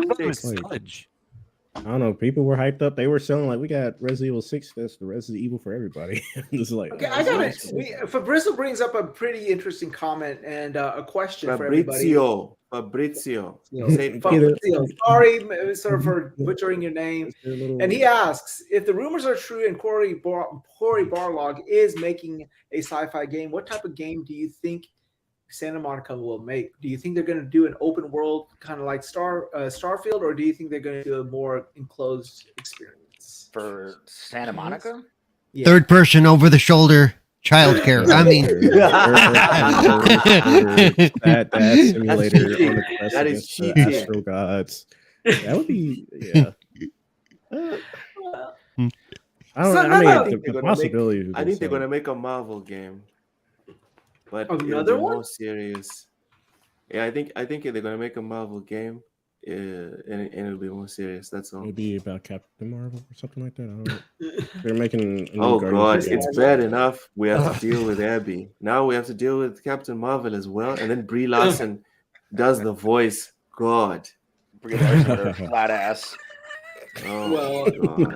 The only one Marvel game I really want to see is a Doctor Strange Marvel game. That would be that's awesome. Like you can, be the new Doctor Strange or the new the new wizard, and then you can get your new spells and develop. wow, with multiverses. Wow, imagine how big they could make that game. Don't do Yeah. that. I mean, You know what? then again, Since would I probably can't get a just Blade spam the same movie, map, but like, a Blade. A Blade movie would be awesome. Blade would be awesome. Yeah, dude, they've been trying to make a Blade movie for almost 10 years now. Since I can't They're get a Blade making it. movie, a Well, Blade game would be nice. they are making one. No. They're making one. No. No. Yeah, Guys, what's his it name fell is in it? apart. And We Oh, it have did? Mahershala Ali. The whole thing fell apart. The script leaked. oh yeah, it was garbage. Mahershala Ali was supposed to be like an old Blade, and then by the end, it was a female Blade. It was a Jesus shit Christ. show. It was a It was a Blade Yeah, A fucking Blade Hell no. Yeah. yeah. But I thought honestly, it's probably for the best because Mahershala Ali's a good actor, but I can't unsee fucking Wesley Snipes as Blade, bro. I can't. I don't know who's going to be a better Blade than him, bro. He was a fucking 7th degree black belt. Like that dude was fucking people up. You watch. They're gonna pick a strong and independent Bladette, and she's gonna be faster than Wesley Snipes. She's gonna be more good looking than Wesley Snipes. She's gonna be more cool. And if you don't like her, Supernova, if you don't like her, you're sexist, you're racist, I'm a bigot. Yeah. You're a bigot. Oh shit.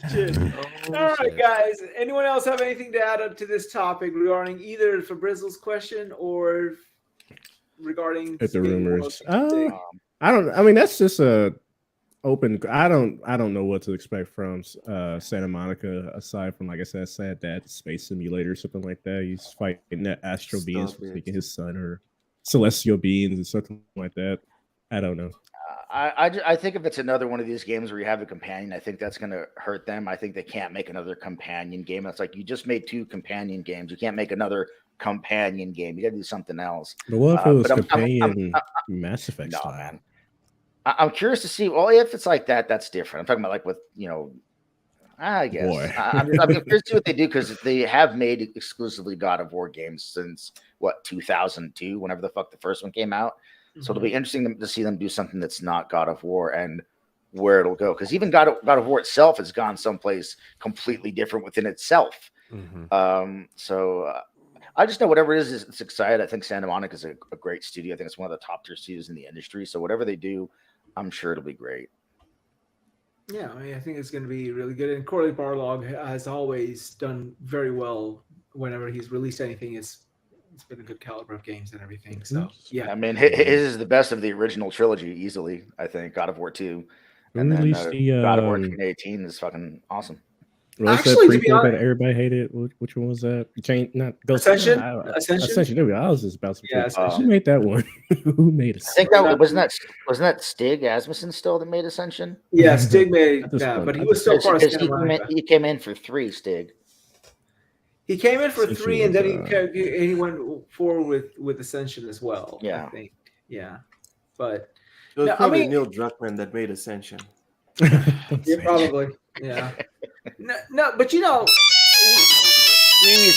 Ow! What the fuck? Ow! I haven't heard that ringtone since the last time I watched Jurassic Park 3. Exactly. Oh man, that just shaved off like 20 years. Whose phone was that? And on that note, that's not a phone. That was not a phone. That was a brick.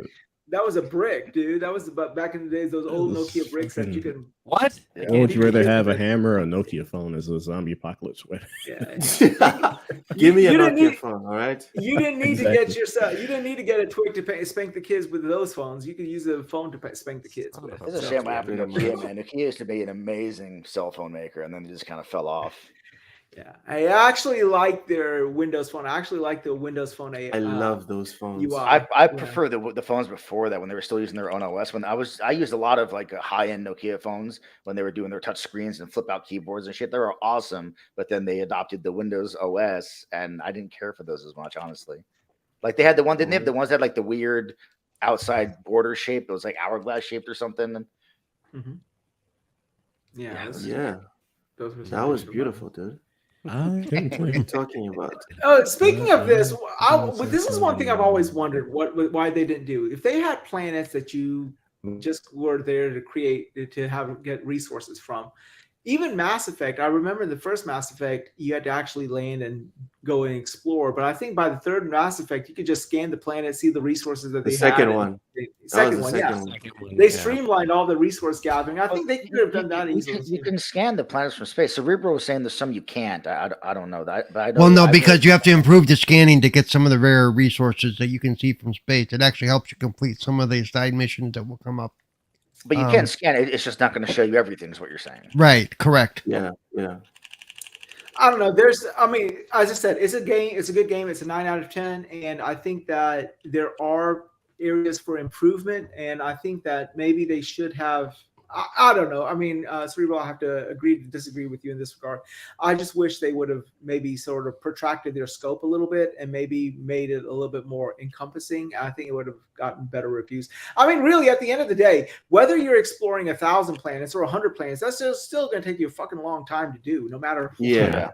Yeah. Yeah, and that's I mean, like, yeah, again, that's what But I'm can we curious be on. If they did honest that and just, say if Starfield only had 100 planets, can we be honest and say that we would probably be killing them for having a small scope? Can we be honest? I wouldn't. Like, come you would on. have those guys that's talking about, oh, this is the universe. Why is there only 100? I'm just like, what the fuck you gonna do? Well, with the more than universe. Why is there 100? only 1,000? Like Exactly. whatever number you pick, it's not the Someone's- universe, so it's yeah. irrelevant. And the thing is, like, if they wanted to complain that it's only 100, I'm like, okay, name me the other Bethesda level RPG with 100 fucking worlds. Oh, there isn't. Shut the fuck up, then. Stop complaining. Yeah. Well, I think Unless someone's good trying to have like point. an honest discussion, I don't think anybody would really. bitch about If 100 planets. Starfield was announced with 50 planets and the 1,000 number was never thrown out there, nobody would have cared. They would have been like, "Holy shit, 50 planets in a Bethesda no. You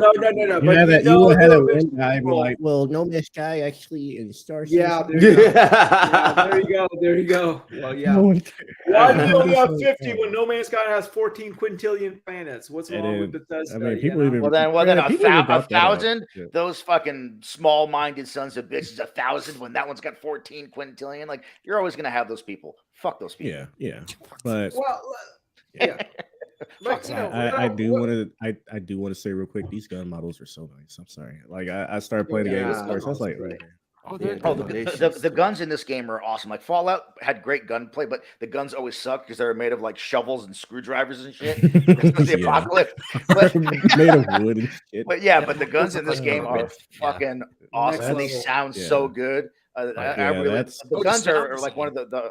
the guns are one of the highlights of this game for me. Yeah, easily. one of the sound Yeah. design for the game Yeah. is spectacular. I do Yes. admit. Oh yeah, the first time I heard a ship take off, one of the ships take off, the look at rumble of it. the Oh, rockets God. was Yeah. the rumble. Yeah. But that's realistic as That was shit, nice. dude. Yeah, But I can think, I- that crackling. Getting into the air. Yeah.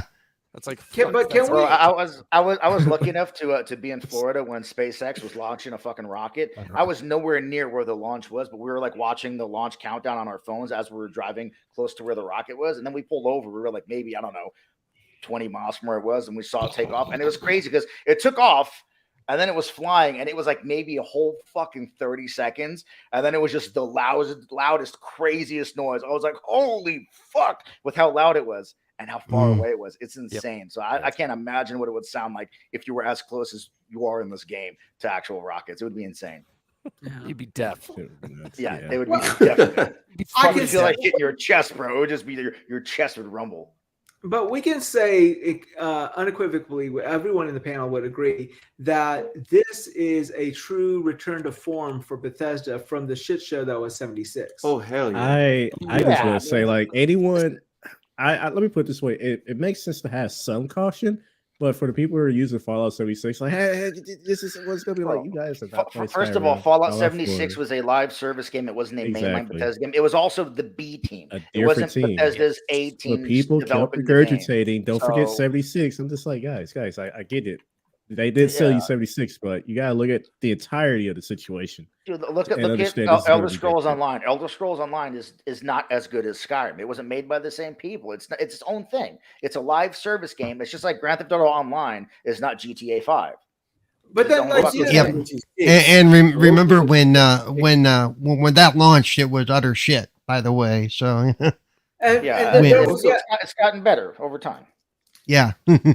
you were saying, The Luke? 76 thing for me is Bethesda makes janky ass games. Now they're offering up an always online multiplayer game, and you think it's going to be fine. Seriously, you have high expectations for this. They also lied Okay. their asses off with that game because they said that Fallout 76 was all brand new code, and then meanwhile it had bugs and glitches from Fallout 4. It was the same It's code. Bethesda, dude. They If fucking anyone lied their can asses go off. check my tweets, before we saw anything, when Todd Howard was just on stage talking about, oh, we're going to make Fallout but multiplayer, the first thing I was spamming was, guys, this is going to be a shit show. These guys can't keep the game stable on local rig.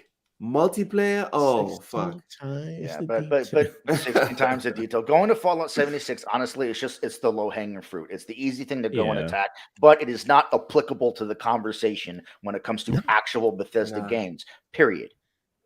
No, and I've been saying ever because they try to say that and like like you said, that was a live service multiplayer game. I have no faith in them on that market. I don't. And I don't care for those games. I don't care to play Yeah. those games. That game bombed. Great. Yeah. I care about the next main Bethesda game, which is Starfield. Yep. Yeah, no, exactly. And just to say this real quick, this is totally off topic, but I'm in Titan. I'm on Titan in Starfield, and I came across a restaurant named Chunks, and it's making me sick every time they say order your chunks. I was like, oh, that's Yeah. Have you seen a picture of the food? The way they I wrap just- it? What I The way really it feel looks. what I really feel bad about this whole scenario is this. Say, for example, BioWare comes out with their next Dragon Age. I don't know what they're calling it. I don't know. Whatever. Dragon Age 4 something wolf or something. Like Yeah, something like that, Yeah. right? Dreadwolf. Yeah, Dreadwolf. Dragon Dreadwolf, Age yeah. Dreadwolf. Yeah, that's what it's called. Now it comes out and it's as good as the original Dragon Age Origins, right? Everyone is going to say, "Oh my God, BioWare's back! BioWare, this is great. This is phenomenal. This is great. We're back to the old school, the way they were." Amazing. Here you have Bethesda that did exactly the same thing. They came off of that shit show that was 76, but then, it's just, I don't know, because maybe they're part of Xbox now or what it is, but people just don't want to say, okay, well, good job, Bethesda. Thank you for coming back to what you were. Because it is a Bethesda Xbox game, true tech. and true. Yeah. Yeah. So I don't know. When I booted up the game, the main joy that I had was that, oh, this is an Xbox first party. Like, this is a new Bethesda RPG, traditional RPG, and that was the main highlight of my was a hype of loading into the game and actually just experiencing just a bit that I have. Like, this is Bethesda's best. So, I mean, dude, did you see it? There are actually people who are like splicing in the PlayStation boot screen. Yeah. Bethesda. Yeah, just Let to people just have I their don't know what the fun. fuck is wrong with Bro, people. Let people what have does their that do fun. for you? Come Like, you want on. I don't understand the point. Like, okay, great. So it had Okay, but what does it do for blue screen. you, dude? It- What's yeah. wrong? Let them have fun. I think it's fine, honestly. If you're It's kind of like whenever- when a kid comes to you and shows you their shit ass drawing of made in crayon, and they're like, "Look, mommy, I drew a horse," and you're like, "Oh, great job!" No, those Stevie." And then macaroni you send them back in the room, pictures. and you turn around, and you're like, "What the fuck was that? That was a horse." You guys suck. This is just No. It's when your kid comes back. No. It's when this is exactly It's like that, when it's that someone makes microwave. It's that a ship that of like macaroni Tony. thing that they When do in I kindergarten. think it's Spray Tony painted the bowls. train or something. What on happened? Starfield, it's fine, guys. Let people have their fun. I mean, it sounds It's okay. innocent fun is fine, but whenever it Like, comes to these people console war can do things, whatever it's they back and want. It's forth. just I'm that just when, like, when, are you when having people fun or are you just being start making weird? dishonest or disingenuous Yeah, It's conversations funny, surrounding the guys. game, Let's have a or sense of humor. It's not like they're asking for Sense of humor. Alana Pierce to get fired. Oh, wait, sorry.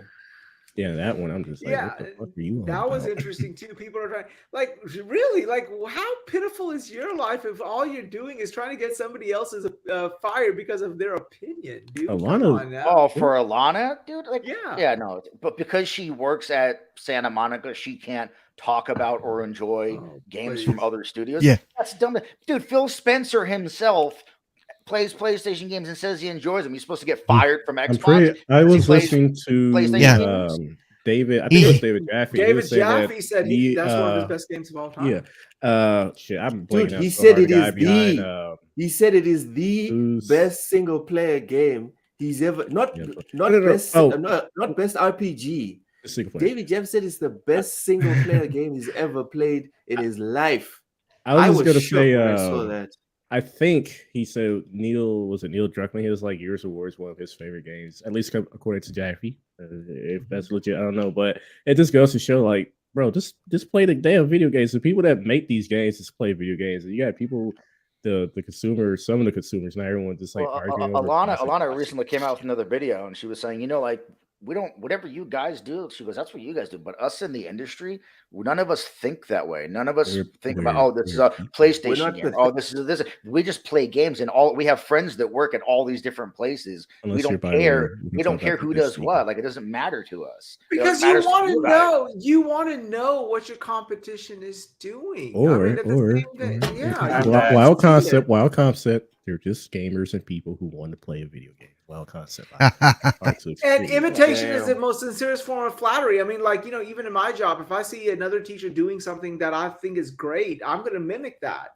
That's And it's plain simple. effective. Yeah, it's effective. So I mean, that doesn't go It's without why saying. that's why there are good after things that happen GTA in the 3 came industry. out, Mhm. everyone had an open world Yeah. game. Yeah, monkey see, There's a monkey reason do. that happened.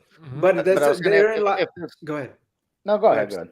No, but that is my caveat. I mean, I'm kind of worried about, like, Bethesda made this big old game, and then people are like, "Oh, okay, we want to make a big old game too." I mean, and it's Yeah, just- but I don't think these other No, devs are guys. looking at Starfield. Yeah, and saying like, that like I said, the you have size of to. it is the reason for its success, or the size of it is the reason Why? why it's doing what it's There doing. is a reason Exactly. why Bethesda games are Bethesda games. This is not the first time Bethesda has done something that Skyrim, broke the Oblivion, internet. Fallout. Right. All right, all the other previous games left everyone with their jaws on the floor. But just because you want to dunk a ball like Michael Jordan doesn't mean you can. exactly. That's why only Bethesda makes Bethesda games. Because everyone looked at it, I was like, oh, that's awesome. Fuck trying to do it ourselves. So don't worry. I don't see. I can't even honestly think of another studio that I would say, oh yeah, I can see them making a Starfield. Take or Two announces that they're game. doing GTA space or something. Yeah, like even if someone wanted to say, oh, maybe that's what Santa Monica Studios doing now. Like, are you out of your fucking mind? I don't see a world with, it doesn't matter the resource. I don't see a world where Santa Monica says we're going to try to make a Starfield. No, dude. Yes, sir. GTA, the closest they even tried to get to like Bethesda's toes. Never mind Bethesda's ankles. The closest that Take could do was give you a generic choice at the end of their campaign. Does Trevor live or does he die? That is it. That is the best GTA? to do. Yeah, Well, GTA 5, you have to choose like Trevor. Whereas Bethesda gives you an entire game of just branches and branches. You can play Starfield 10 times and get 10 different stories. So don't worry yourself, bro. No one is going to copy Bethesda. I mean, I'm only 22 hours into the scopes. game. All right, look. You don't want to know how far I am into the game. I'm good. I am just bouncing around. I am down in this whole system. I'm just like, ooh, Earth. Oh shit, what happened to Earth? God damn. You're flying up Uranus, okay? Yes, right, I am look. actually about to fly into Uranus so I can get crushed by the atmospheric pressure. All right, look, your last word. buy WRC, whether it's WRC 6, 7, 8, 9, 10 generations, etc., or the next one that comes out next year or the year after, because they also don't release games on an annual basis. Buy games like WRC if you don't even want to give WRC a chance. We need to support devs and publishers that make full games at launch, not just full with content, but full with polish. No need for all types of day one patches, etc. We need to reward people that respect our money and our time. Thank you for listening. Real quick, I want to know what's on sale at the Sony store right now. Oh shit! Oh, You do not Buzz do that shit, okay? Forget it. You will Buzz not do that. Okay, no. You will not do that shit, okay? Okay. We're not gonna introduce it. We're not gonna do the Lexington, the Texas. I figure you were fishing for sponsors. I figure if he does it enough, maybe Sony will sponsor. You know? Oh, hey, This did you video guys is see the new Mortal Sony- Kombat 1 trailer with Jean-Claude Van Damme in it? Yeah, that was nice. All right, guys. Sony is not Xbox. All right, Paul? They're not Xbox. Yeah. They don't care about us. Okay. They're not listening to us. They don't ask us questions. They just shove it in there. All right. No lube, no nothing. No, wow. Yeah, well. Going in dry, just the way I like it. Anyhow. Exactly. Anyhow, that is our show for tonight. So before we go, I just want to give a chance to everyone to tell us where they are and where we can find them. Cerebral, where can we find you, sir? All over the place.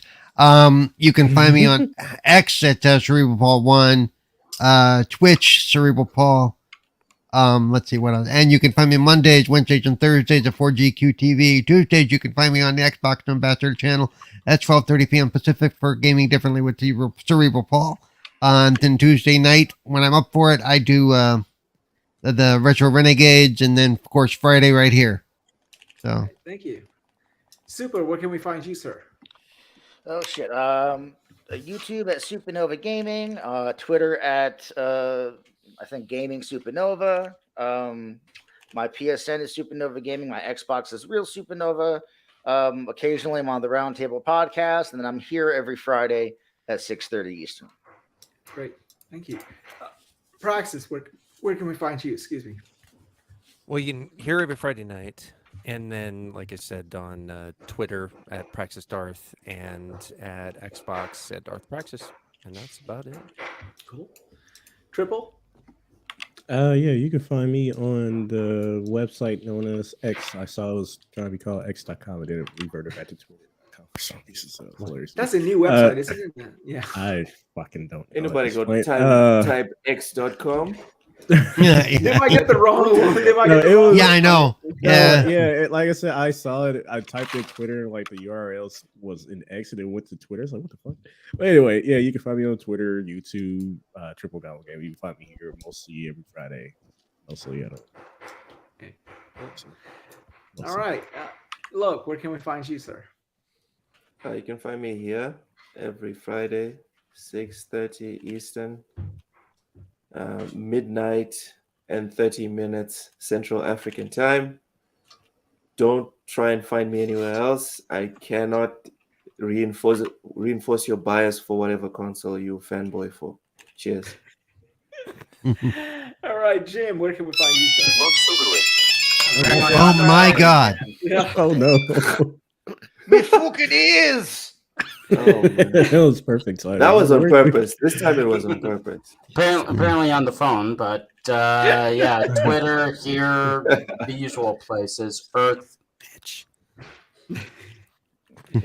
All right, he's on the phone. So yeah, you can find all of their Twitter handles and everything in the description. Guys, I want to thank everybody who came out in the chat. DE, Fabrizzle, I know I'm pronouncing your name wrong. No, you're right. You're right. It is for Brazil. Sorry. RPG88 as always, and I forgot what's the name. Real Gamer, as well. Thank you for showing up. You guys make the show. It wouldn't be the show if it wasn't for you guys. Also, consider joining the Patreon as it is right now. We only have one tier, which is a $2 tier, and it will get your name shouted out because you are supporting us and these other misfits as well. Yeah, guys, this is episode 8. This was episode 8, and yeah, I'm very grateful for everyone showing up, all the panelists and everyone coming in, helping me achieve a goal of mine. So yeah, and know that your Patreon will be evenly divided amongst all of us. So I want to make sure that both my panelists and my guests get enumerated for whatever they do. So That's any not little what you bit that said you to help. me. Yeah, you're not getting paid shit. Whoa. You're not getting paid shit. Let's go ahead and say that out there. You're The just working for fuck? free. I'll do like China. I'll give you I'll Sorry, give you you on guys your own with this guys a one. loan or something. Have you in a debt. What? That was And no going lower on. social credit score. Oh wow. Next Yeah, up, so- social scores. Shut it Wait. down. Oh And wait, so China's remem- already got that. Never mind. Remember, you've been nowhere until you have been wasted with Wize. See you guys next week. And Peace. No. we How are. the fuck do I still